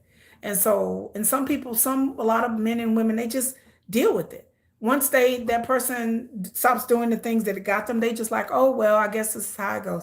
I don't. No settling, no settling allowed, no settling allowed. I ain't doing that. And so, because I don't do that, I date them and break up with them. But I've been single for a long time. This is the longest time I've ever been single in my life, y'all. I've never been single so long, ever in my life, and it's good. I'm living my best life. I can wake up every day and not worry about who's not calling me, who's cheating on me, who's not. Maybe this person's not doing this, they're not doing that, they're not call. I can wake up every day and rest assured that I ain't got to worry about no man doing whatever, looking like Santa Claus. Like I ain't got to worry about none of that. I just live my life. I don't have to worry about none of that. I can enjoy my kids and enjoy my money and enjoy my YouTube channels and enjoy hanging out with my sister-in-law. And I live in my best life. Like I live in my best life, like for the most part. Like I miss my mother, I miss my mother-in-law, but like those moments hit me. But other than that, I live a drama-free life. It's better alone for me. GSP, me and GSP are together. It's better alone for us. And so my ex, he can call me, he can text me, he can do whatever, and we can be friends. But I told him, I said, I don't want a relationship with you until you. I mean, I need more out of a relationship than our past 5 years. Like I said, when we were together, it's not his fault because I didn't ask, I didn't demand for that much. But now I'm like, you know what? I'm getting old. I'm getting older. So it's like I can't continuing doing the same things that I've been doing all my life. So like that's just not gonna work. But GSP says it's better alone for you, better alone for me too. I like it. I don't have any issues being single. In the beginning, I did, and it was heartbreaking and it was lonely. But now I'm just like, baby, I got my Netflix, baby. I binge watch. I watch Netflix. I plan my YouTube videos. I write my YouTube videos and live my life. And I ain't got to worry about running behind somebody or whether what they doing, what they not doing. I'm living my best life. I have more time with my kids and all that, and my kids are getting older, and so they're much more active and all that. Don't worry about some fool call my phone all the time. Right. Like I have to worry about foolishness or why is this person not calling me today? Or where they at and then fight about it and having arguments and discussions about, not that me and my ex argue, but we did have like we didn't argue, but I would get angry with him about certain things that I didn't like and behaviors I didn't like, and I'm not gonna be treated that way. I'm not I don't need a man for nothing. I everything is in my name. Everything is in my name and I have money. I don't need no man to be financing me or I don't need him to be father to my children. I don't need none of that. That's a headache to me. I would need a man that's not a headache. I need a man that's my peace, not a headache. So I tell everybody out there, whether you be gay or straight or whatever, get somebody that's your peace, not a headache. Because it is not worth being in a relationship with somebody that you constantly on eggshells, you constantly worried about this, worried about this, worried about that, bickering about this. It's not worth it. I didn't have a marriage like that, so I don't know. Some people just used to having toxic, dysfunctional relationships. I didn't have a toxic, dysfunctional marriage, so my bar is real high. My bar is like, why are we discussing this? Why are we arguing? Why? I didn't argue in my marriage. I didn't argue with my husband. There was no reason for us to argue. We bickered like an old married couple sometimes, but it would be over stupid things like him not doing the dishes or the laundry. It wasn't nothing like marriage issues. We didn't bicker over, like how I was being treated. My husband didn't treat me ever disrespecting me, and I can't say my ex disrespecting me ever. Ain't nobody ever gonna. Y'all know I don't put up with that. But there's just certain behaviors that I'm not gonna put up with. I'm not gonna be in a relationship and feel lonely or ignored. Or I already told y'all all this. I'm not gonna have it. I'm gonna be treated like I'm supposed to be treated, and I'm supposed to be treated good because I'm a good person. I'm a good woman. I work. I take care of my kids. I'm not in these streets. I'm not on drugs. I'm not a drunk. I'm not, I'm not, I didn't cheat. I wasn't out here with other men. I wasn't doing none of half of these things these women are these days out here doing. If I wanted to, I could be that person, but I'm not that person. I live a very normal, peaceful life, and I would like to keep it that way. So no, I don't need any man that's not going to add to my peace. That's what I tell my ex. I said, you're not adding to my peace. So I don't like chaos. I like consistency. And so that's another thing I need from a man, consistency. And if you're not consistent, if you feel like you work too much and you're doing, okay, well, then you're not the man for me. I don't need no workaholics. I don't need people who are working 10, 12 hours a day, every day a week. And so I don't need that. And so now my ex is slowly but surely trying to make up, trying to text message me and call me and be like, I'll take you to lunch or whatever. And I'm just like, okay, okay. He's trying to be, on a friendship tip. And I appreciate that, him trying to start slowly us being friends again, because we were friends before we really started dating. We were dated and we had fun and we used to have a lot of fun. He stopped being fun. I'm always fun. He stopped being fun. He became bogged down with the issues with between him and his child. His son were having problems, and he was having problems at work, and he was having problems with his parents, and he was having all these personal issues that I don't live a life with a lot of personal family drama and personal issues. So I was like, okay, we need to break up because you need to go fix your life and get your life and find it, because I'm not here to be your therapist or your savior. You have to fix your own life and your own mind and get your own mind right before you want to be in a relationship with somebody else. You can't be in a relationship with somebody else when your life is this much chaos. And so it was best for me to leave that relationship and walk away. It was best for me. And so again, it was in the beginning, it was a struggle. But as time went on, I'm much more happier now, like than I was. Y'all know I would do videos and y'all can see like the stress, of the things that kind of like was going on behind the scenes, besides just my life just being some kind of weird Greek tragedy. Besides my cat dying and my mother dying, besides all of that, and my mother-in-law dying, besides all of that, around the time a year and a half ago, like it's been so long since me and my ex I officially broke up with him. Y'all know that we were going through it. I would come on here and just be like, okay, and be angry because I'll be like, I didn't understand how being with me is so easy that he made it hard. And I realized that it's not my fault. This is all his fault, not my fault. It wasn't I didn't do nothing. But he tried to make it like in the beginning, like it was my fault. I'm like, no, that's you. That's you. That's all you. So I got tired of being blamed for things that wasn't my fault. So I'm not gonna shed no tear and I'm not gonna cry. I'm not gonna do nothing. I'm just like, okay. I said, okay, well, if this is an issue or problem, we'll just break up. And I think that my ex just couldn't believe that I broke up. Like I think he just couldn't get over the fact that I really was like, okay, we're done here. And then after that, he was like, what? And he was in denial for a little bit. And I was like, no, we're really done here. Like, block, delete, we're really done here. And then he was like, well, wait a minute, we're done here. And so he was on dating apps and stuff. And I was just like, okay. And then he realized they're out there. There ain't nothing for him out there. There's nothing. And there's nothing for him out there. Ain't no other woman gonna go and put up with his madness. And then he had a come to Jesus moment.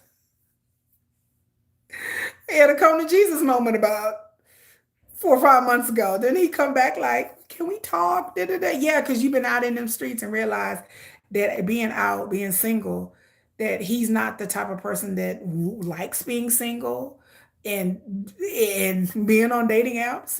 He wasn't counting on me leaving. He thought I would stay. Yeah, he thought I would stay forever. He thought I would never leave. And I told him, I said, I love you, but I can't stay. Like, I love you, but I can't stay. Like, I can't be in a relationship like this. This is not what I want. I'm not getting what I want. I'm not getting anything out of this bargain. So until I get what I want, until I get treated the way I'm treated, we're not together. And so he really didn't think I was leaving. And when I left, he was like, oh, snap. And then he got on dating apps and realized, oh my God, it's full of scammers and users and women expect things out of you. Because it's the 20th century. And I was like, what other woman gonna be with you and then expecting you not to take care of them and take care of them and their kids? Not many. Ain't no, the women all he met online was trying to use him because he has a good job and he makes good money. All these women was trying to hit him up for money. Yeah, because that's what they gonna use you for, dummy. Because they like, oh, you got a good job. Oh, you got a car. Oh, you got a place to stay. Oh, you got this. Oh, well, my kids need to be taken care of. This and I didn't do all that. I'm very independent minded. I don't need no man's money to take care of me for nothing. So he got out there and got in them streets and realized that, oh, well, these women ain't like Keisha. They not independent. Oh, they hoes. Oh, these women ain't got nothing. They living with their parents. They chickens. Oh, they chickens. I say, yeah, the women that you talking to is chickens. They cluckers. Some of these women he met with was on substances. Some of these women he met was trying to use them for money. Some of these women, like he was telling me all these stories about these women. They had their hand out. What you finna do for me, sir? Oh well, yeah. And then being, I'm not trying to sound racist, but then being a white dude who dates black women, a lot of it ain't like it was 5, 6, 7 years ago when we met. They see him as a target. I hate to say that, but it's the truth. Like he was like, well, I like black women, and the black women that he was attracting was like, okay, so what you finna do for me? I need money. So that's the kind of women he was, being met with. And so he was like, oh my God, oh my God.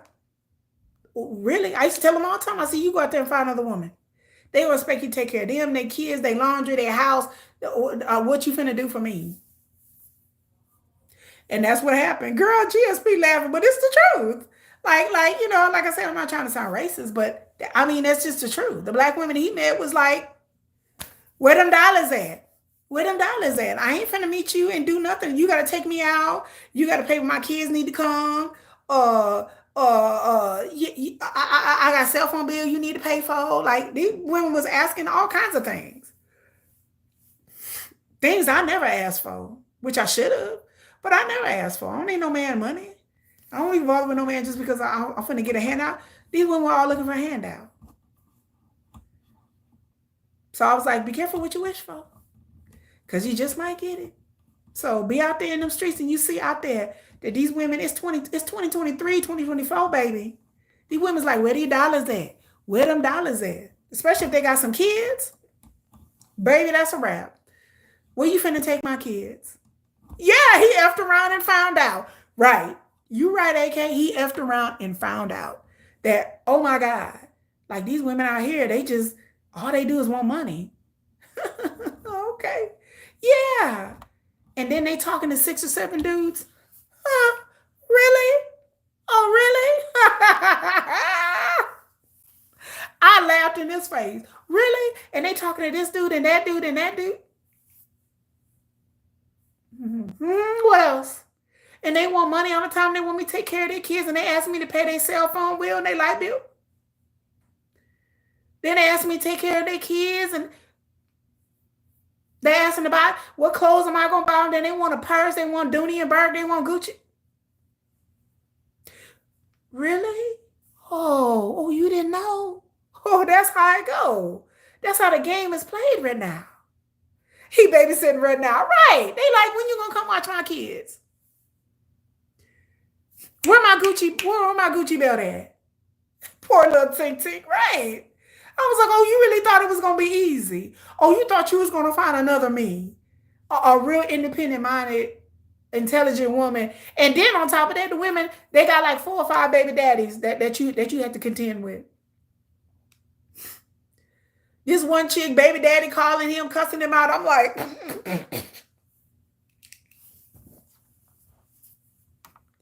I ain't got that. I ain't got none of that drama. I don't come with none of that all that baggage. He had to deal with. This woman got baggage. This woman got a baby daddy, an ex she's still talking to. She's still messing around with her other baby daddy. Then the dude called me. I'm like, I'm just cracking up. I'm just on the floor. Y'all, I was rolling. I was laughing. I was like,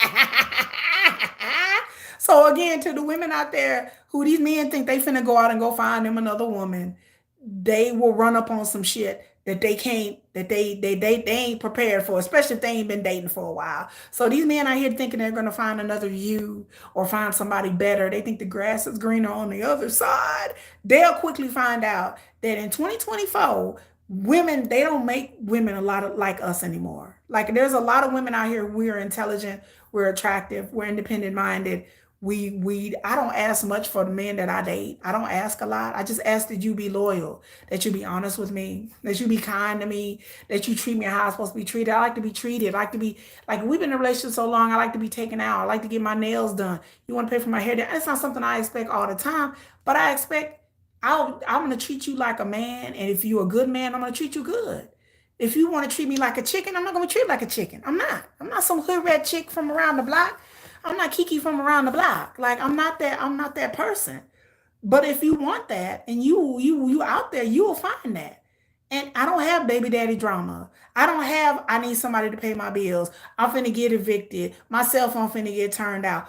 I got to fight with this brother or sister over here. I don't live that kind of lifestyle. I'm not out here. He met some girls that were out the club and partying all the time. That's another thing. These girls I talk to, they want to go to the club and they want to party all the time. They want to drink. They barely take care of their kids. Really? Yeah, like they out there in the streets all the time and they drunk and they doing drugs. I don't do none of that. All I can do is laugh. What's so funny? Because this is what's out there. I said, this was out there, Mark. That's what out there. So instead of treating me like you didn't realize what you had when you had me. I'm not out there drinking. I'm not out there cheating. I don't have 6 baby daddies. I don't have baby daddy drama. I'm not financially unstable. I don't need you to take care of my kids. I don't need you to pay my rent. I'm not out there on YouTube or on Instagram showing my ass. That's another thing. He talk to women and then he see their social media and they all out there. They got a bunch of men. They got men hitting them up in their DMs 24/7. They out there showing their body parts and they just, I'm not trying to hate on nobody. If that's what people want to do, that's fine. But that's not the type of person my ex is. He's very low key too. So he was like, I see these girls, these lady women social media, and they would be drinking and they would be half naked and they want to show. I can't believe this. Oh, yeah, it's a whole scene out there. Oh, that's what you found on these dating apps.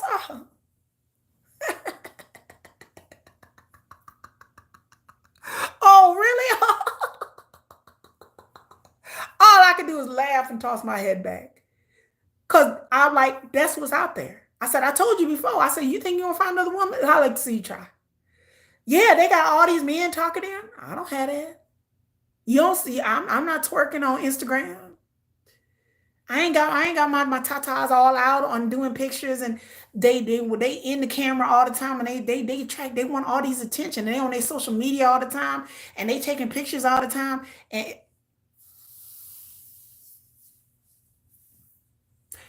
yeah, honey, because that's what's out there. Yeah. She said, I don't even feel bad for him. I was rooting for you. I was rooting for you, Dick Grimes, and you effed it up. Yeah, everybody in people like Dick Grimes. Y'all would think it was funny. We are calling Aaron, Dick Grimes is sitting next to me and we talk and chat. But I mean, it's like, and my mom loved him. My mom loved my ex a lot. Like she liked him a lot. And she would always think I was doing him wrong. She's like, you do him so bad. But I mean, she didn't know really what was going on. And I'm like, but this person is taking me for granted. I was like, you don't understand what's out there. I said, do you think you're going to find something different? So he got buyer's remorse. And so now he's trying to come back and text message me and do right by me and be like, I'll pay for this and I'll buy you this and I hear you, I'll give you money to go here and go there. You know, are you a Walking Dead a dead fan? I am. I'm a huge. The reason why I got with my ex is because he looked like Andrew Lincoln. That's the reason why we got together. They call him Dick Grimes because he my ex looked like Rick Grimes when we got together. He does. He has buyer's remorse. He's like, oh my God. So he just gave up on, I would run into him on dating apps all the time. And so now he doesn't get on dating apps anymore because he just kept getting scammer after scammer, crazy, crazy chicks on drugs, like all kinds of drama. Every time and then he get talk to women, they don't want to meet him in person. And, the same things that I go through, but I just kind of got over it. But he was like really frustrated because he was feeling lonely and didn't have nobody to talk to and go out with. And he missed me. Oh, you Daryl's baby girl? Oh my God. Yeah, baby girl Dixon. I died. Where's the return policy? I like Daryl. Daryl's my dude. But yeah, I got with my ex because, like, not the whole reason, but what attracted me, he was like Andrew Lincoln. I love Andrew Lincoln. I love Rick Grimes. And so when I met my ex, I was like, I saw him and I was like, you look like Rick Grimes. He's like, really? And we both love The Walking Dead. Me and my ex would sit there and every Sunday we would get together and go on dates. And then we'd come home and watch The Walking Dead. And we were huge fans of The Walking Dead. Like we'd watch it together then when Michonne and Rick got together, I would dress as Michonne and he would be Rick. Like it was a whole thing. But yeah, he had a return policy. Like he didn't, so now he's coming to understand. And my ex is that type of person. He's slow, y'all. Like I had to talk about, he's the type of person who's slow. Like he has to learn the hard way. He ain't one of these people you can just tell stuff. He's a Capricorn. And if y'all know Capricorns, my daughter's a Capricorn. She got to learn things the hard way. Like you can tell her, don't do things, don't do this and don't do this and don't do that. But then she got to learn the hard way. All Capricorns, they're hard-headed. And so he had to learn the hard way. And so we had to separate for him to order to learn. And then now I don't, now we're just friends, I guess. But, he wants to spend time with me and, and stuff like that. But I'm just like, I guess baby steps. But, and then I realized I just like I like the solitude. Like I said, I don't understand these dating shows and these love after lockup, how these women and men, but the women who are so desperate to be married and desperate to have somebody to live with and desperate to have somebody take care of their kids. And I don't understand that. Like I like having my bed to myself. I like having my house to myself. I can run my house and clean my house the way I'm a clean freak. And so I like having my life to myself. We always have to find out for ourselves. The trick is knowing how and when to trust the right people, then you don't have to clean a mess later. Yeah, Capricorns, my ex, his whole life has been like stepping in things. Like I said, my ex was in prison for 3.5 years in his 20s because he had to learn. He was hanging around people and people were trying to tell him, his family was trying to tell him. But my ex is just like one of the people that have to learn the hard way. He can't. But that's anybody. Not about being a Capricorn. It's just human beings. But I just think that my ex really thought that I wasn't going to leave him. And I think that's kind of like got him stuck. He was like, wait a minute. And he didn't think I was serious. And he called me and texted me and hounded me for months. And I was like, not talking to you, not talking to you. And I just would not talk to him. And I would leave his message on red and I would just delete. And he really like really shook him up. He was like, you really not talking to me? Because I had broken up times before and we separated for a week or two. But this last time, months it went by and I had not returned his phone calls. I'm like, I stopped returning his phone calls. And so I think he was really like, oh my gosh, she really gone. Like she really serious. And then he would see me on dating apps and so, he did, he effed around and found out. But sometimes people need tough love. Sometimes people need to miss that person in order to find out. But again, like I said, as far as I'm concerned, I'm single. I don't know my ex. I don't know. He works a lot. And so no more workaholics. I don't want to date any more workaholics, y'all. I don't want to date anybody that works 12, 13 hours a day. I don't want to be with nobody like that. No, no, no. I don't want no workaholics. No homebodies and no workaholics. I understand that working is good living and all that. It'd be different if I'm married to somebody and we live in the same household, they can be a workaholic. But to be somebody when you don't live together and that person is working all the time, they're working like 6 days a week, 12 hours a day, and they barely have any time for you. I don't, that's not, that was one of the issues why we and my ex not together. I don't want no workaholics.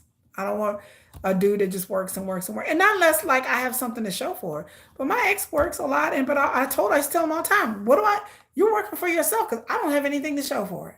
I don't have anything. I don't have nothing to show for all the hard work. It wasn't about, again, for me to be a relationship, it has to be about we. It's not about you. My ex, it was about him, him, him, him, him.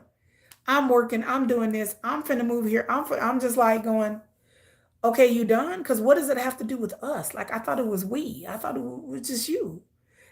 Work to live, not live to work. Baby, I will never work a hard day in my life. I don't work hard. I don't work hard. I work from home and I can go to another job. I tell you this all the time. I can go to another job and make double what I make, but I don't want to work. I don't want to spend 10 hours a day working. I've worked hard all of my life. I've worked 2 jobs. I put myself through school and worked 2 jobs. I've worked hard. When I worked at my other company and I spent 8 years there, I would work 10 hours a day and then it'd take an hour and a half for me to get home. Like I just worked and worked and worked and worked and worked and worked and worked. And I barely even saw my kids when they were little and then thank God I had my mom there, but I just worked too much and I don't want to work too much. And so my ex, I think he likes working. Like he says he doesn't, but I know he does. And a lot of people are like that. There are people who just like work gives them purpose, gives them structure. And so, I used to work 16-hour shifts for years. That's awful. Like you never have any life. And so I don't want to be with somebody that they work all the time. And then if you are going to work all the time, again, I want something to show for it.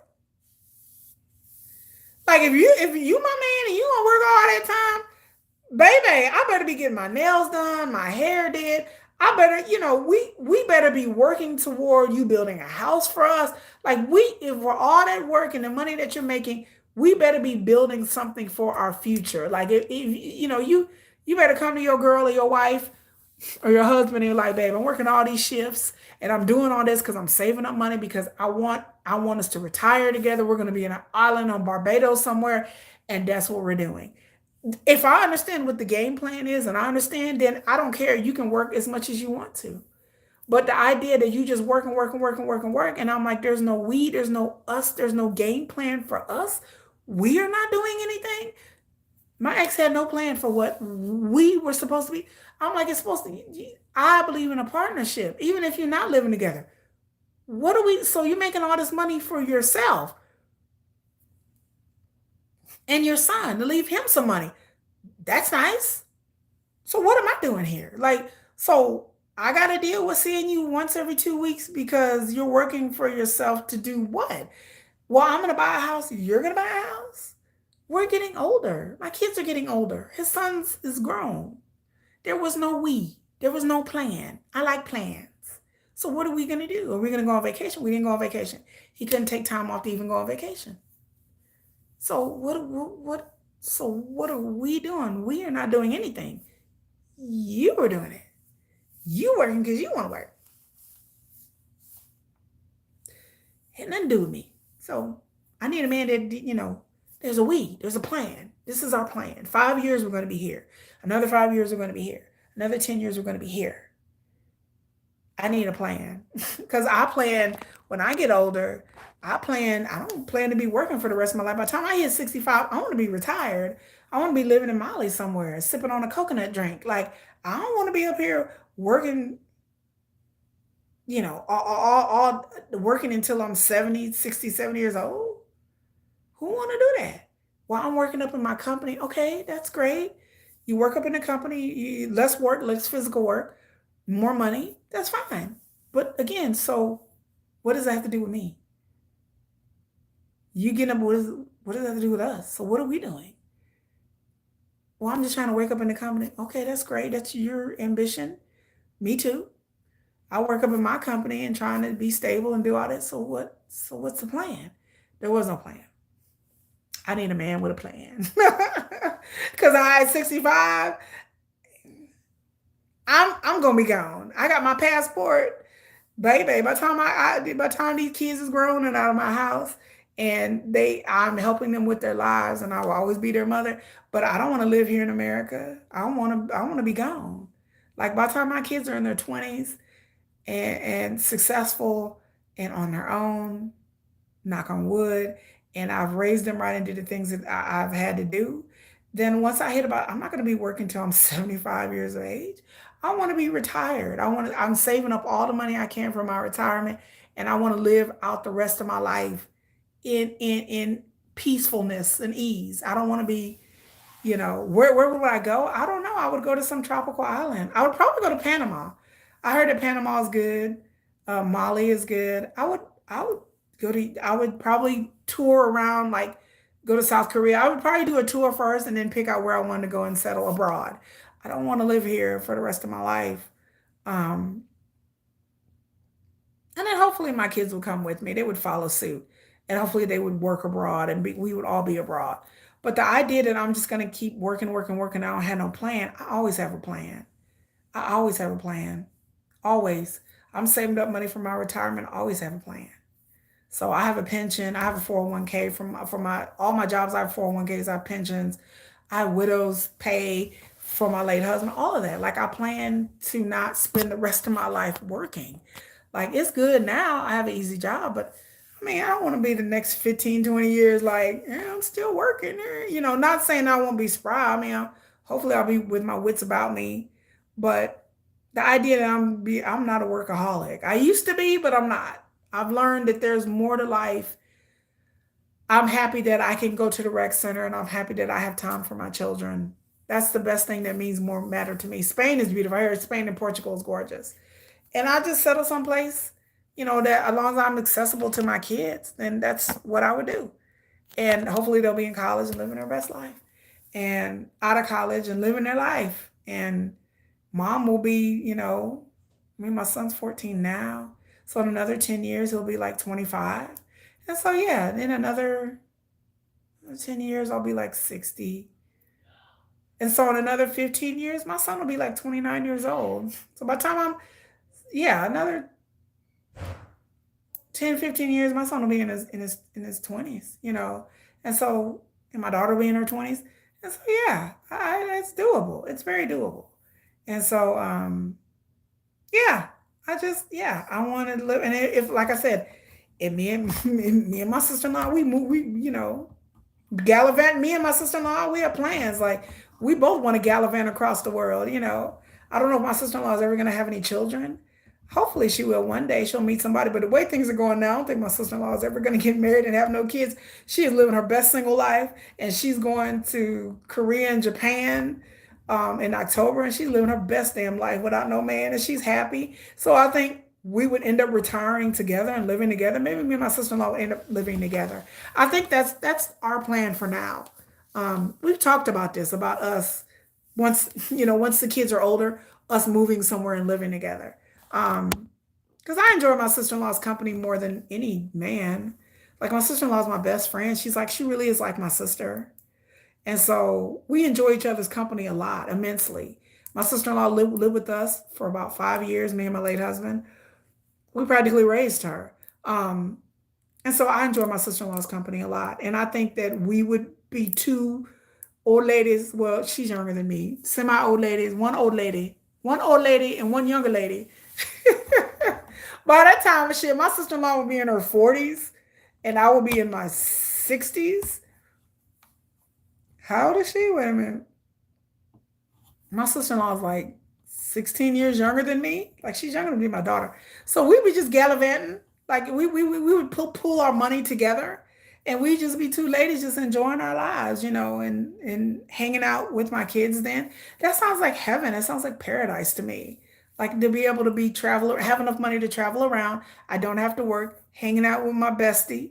Um, Going to see you fine people. Hopefully, you people be around, and I'll be like, let me go to New York to see Tiffany. Let me go to California. Let me go to see AK. I'm gonna knock on Baby Girl Dixon. I'm gonna find out where I just be hitting y'all up and be like, hey, let me come stay for a couple of days and then just leave. That sounds fun. Like that sounds like the life that I dreamt of living when I was married. Yeah, I come see GSP. I'm like, here, California, here I come. Then I go to Florida. Then I go to see I'll go see everybody. I go to New York, go see everybody in New York. Talk about let the misadventures begin. Like, oh my goodness, I drifted away and heard you talking in my office. Oh yeah, I'm here. I'm still here, fabulous me. But I would love to just go see everybody, and just that's my dream. That's my dream to just fabulous me said, come on over. That's my dream to just visit everybody and I could see places and go places. I haven't traveled a lot, but I would love it and go see my kids and hopefully I'll have some grandkids by then. And Bobby, you too, Bobby. Now come on now, Bobby. Bobby said, what about me? Come on through, Bobby. Bobby said, wait a minute, you gotta come see me too. Of course, come see Bobby.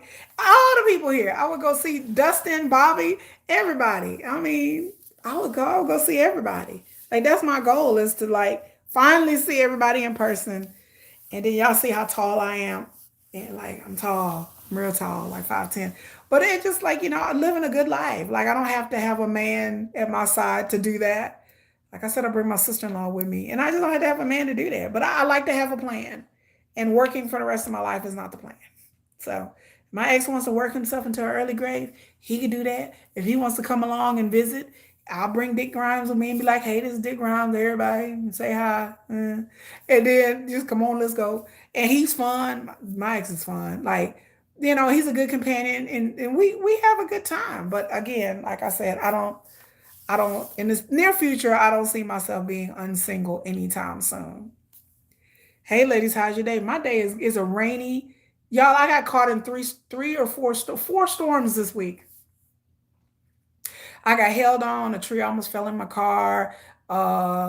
We drove through a river. I had to turn around. We went down this road. The road was flooded. I had to turn around. Like it's been storming really, really bad in Texas, and I got caught up in four different storms where misadventures happen. I love the thunderstorms as long as I'm not in it. I was actually in it. Electricity went off. Lights went off. There's a tornado that like came through Texas.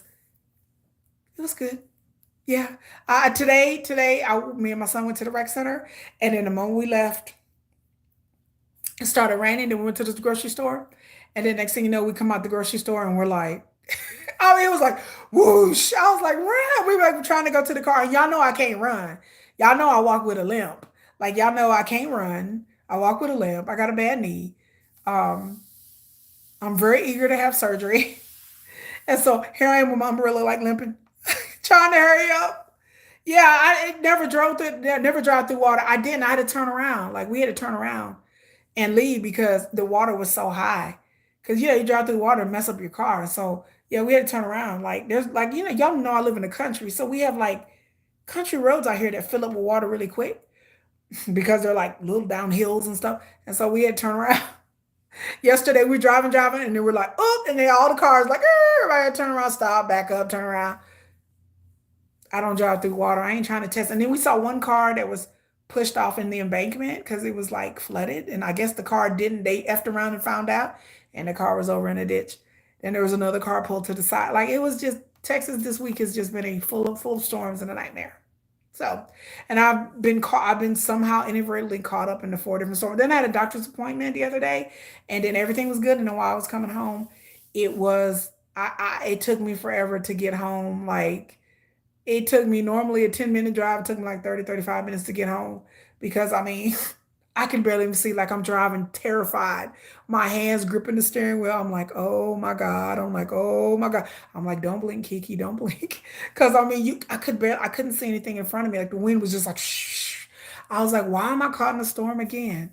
Yeah, I hate that kind of rain. And then it was hailing on Tuesday. I had to get up and go renew my license, and it was hailing, and I left in the middle of a storm, not knowing how bad it was. And it started to hail, and trees were down, and power lines were down, electricity out. I went to go renew my license, went all the way to the DMV, and it was closed because there was no electricity. And I almost ran out of gas, and then I couldn't find no gas station that had electricity, and I almost ran out of gas, and I almost cried because I was like, I want to be stuck out here in the storm with no gas and no electricity. I can't find a gas station with no electricity. And finally, I found a gas station at the last minute as my car was running out of gas. So this has been my week. And y'all know I can't walk nowhere. I was like, if I run out of gas, I can't walk nowhere. I mean, I can walk, but not in a rainstorm. Even if it wasn't raining, I can't walk. I mean, I can walk, but I can't, I'm slow. I still got my bad knee. You always keep your car full. Fabulous me, I have not learned. I have not learned. I have two cars, and I have one car sitting on empty right now. Because I like drive them in tandem. Like, I get sick of that car, and I was like, okay, I got to go drive this car now. And so I got to drive my other car because I don't like it sitting up too long. And because the battery will die. So I try to drive the cars in tandem. And so, like, one of them I'll drive until there's no gas. And then I was like, let me go to this one as a full tank. I just say hurricane, boom, no gas in this area. Really? That's how it is out here. Electricity goes out quickly here. My internet goes out. Because I live in the country. It's like, that's how it is out here. So, but I like living out. I mean, it's cool living out here. I might move next year because it's the country. It's all right, but I know my kids don't want to change schools, and that's fine. I gotta keep getting cramps in my stomach. I did too much ab work at the rec center, y'all. But yes, by July 29th, I will be having surgery, so I'm excited. I'm the only person probably excited about having knee surgery. Just because I'm so tired of walking like this, I would like to jog and walk, but I can't have surgery because I'm going to Florida, and then I'm going to do this, and then I have a whole summer full of things that I planned, and I didn't plan on my knee. Like my knee is messed up. It's seriously, I have like 3 tears in my meniscus. I have cartilage stuck in the crevice of my knee. I have 3 pieces of cartilage, and that's why I can't. I can bend my knee, but I can't walk normally because it's like stuck in my kneecap. And so, July 29th, y'all, we're doing a countdown to surgery. Yes. Ooh, ooh, ooh, we're doing a countdown to surgery. Yes, and I can't wait to. And then they tell me that recovery should be very quick, so I cannot wait to where I can sit at home and recover, and then by the time my kids will be back in school, because I am tired of walking with a limp. You will feel so much better. Really? Girl, fabulous me. I've had knee surgery before. I had knee surgery 15 years ago, and it was hell. Like, but they were like, oh, things have changed since 15 years ago. I had a torn meniscus, and the piece of the fragment like got stuck to where my knee swelled up. My knee was hurting. Like I literally fell in my bathroom, and I had surgery like within a week because I tore my meniscus so bad. And they told me that my knee will never be right, and it's not. So now I have no meniscus. Like I barely have any meniscus. And so they're gonna go in there and clean up my entire knee. They're gonna fix my cartilage. They're gonna give me like this little pad thing, this plastic thing in my knee. They're gonna fix my kneecap. They're gonna take out the cartilage that's stuck in there. My knee keeps cracking and popping and clicking and locking. Therefore, the mechanics of my knee are all messed up. I'm not in any pain. I'm not in any pain at all. It's just the mechanics. I can't walk. I can't bend my knee when I walk because every time I do, it feels like my knee catches. So, yeah, they're gonna fix it. So I'm excited to get it fixed because I'm used to working out and doing aerobics and jogging, and I still go to the gym, but I can't jog. I just get on a bicycle. I tried to get on an elliptical machine, but it hurt, so I just kind of gave that up. So I just get on a bicycle and I do a row machine, and then I do lots of weights. And I did too much weights today, so my stomach hurts. Keep your tank at half full. I know I need to keep my tank at half full. I know I'm getting it fixed. Like I said, I would have been had to get it fixed if I wasn't going to Florida. But I need 4 to 6 weeks to recover. So if I wasn't going to Florida, I'm going to Florida at the end of June, from June 21st to the end of the month. And then when I come back, July 4th is happening. I'm going somewhere then. And then my kids have camp. My daughter, I have to drop her off at camp. My son goes to camp July 8th. And then July 28th, I'm going to a concert. And so I was like, I don't know if I'm going to be able to walk from the parking lot and walk around the arena. I was like, you know what? No, Also, I had to postpone surgery to July 29th, like, almost to August. So I'm just counting down to where it gets fixed and I can just, continue to live my life because right now it just feels like, I'm a pimp called Slickback. With my, I was like, I need a pimp can. I got like a gangster walk. Like I feel like I'm a pimp. Like I, walking like, yeah, yeah, better have my money. I know I don't walk with a cane, but I do walk with a limp. And so people ask me, is it my hip or my knee? And I'm like, my knee. People ask me questions all the time. They're like, why do you walk like that? I said, my knee. I said, I can't bend my knee when I walk, so I have to hold out straight and just kind of hobble along with the other one. Yeah, I feel like a pimp. Yeah, I need to get a handicap pass. Fabulous me. I'm gonna call my doctor on Monday because I just saw my doctor, just saw my orthopedic, and I forgot to ask him about getting a handicap placard because again, I don't need to be walking.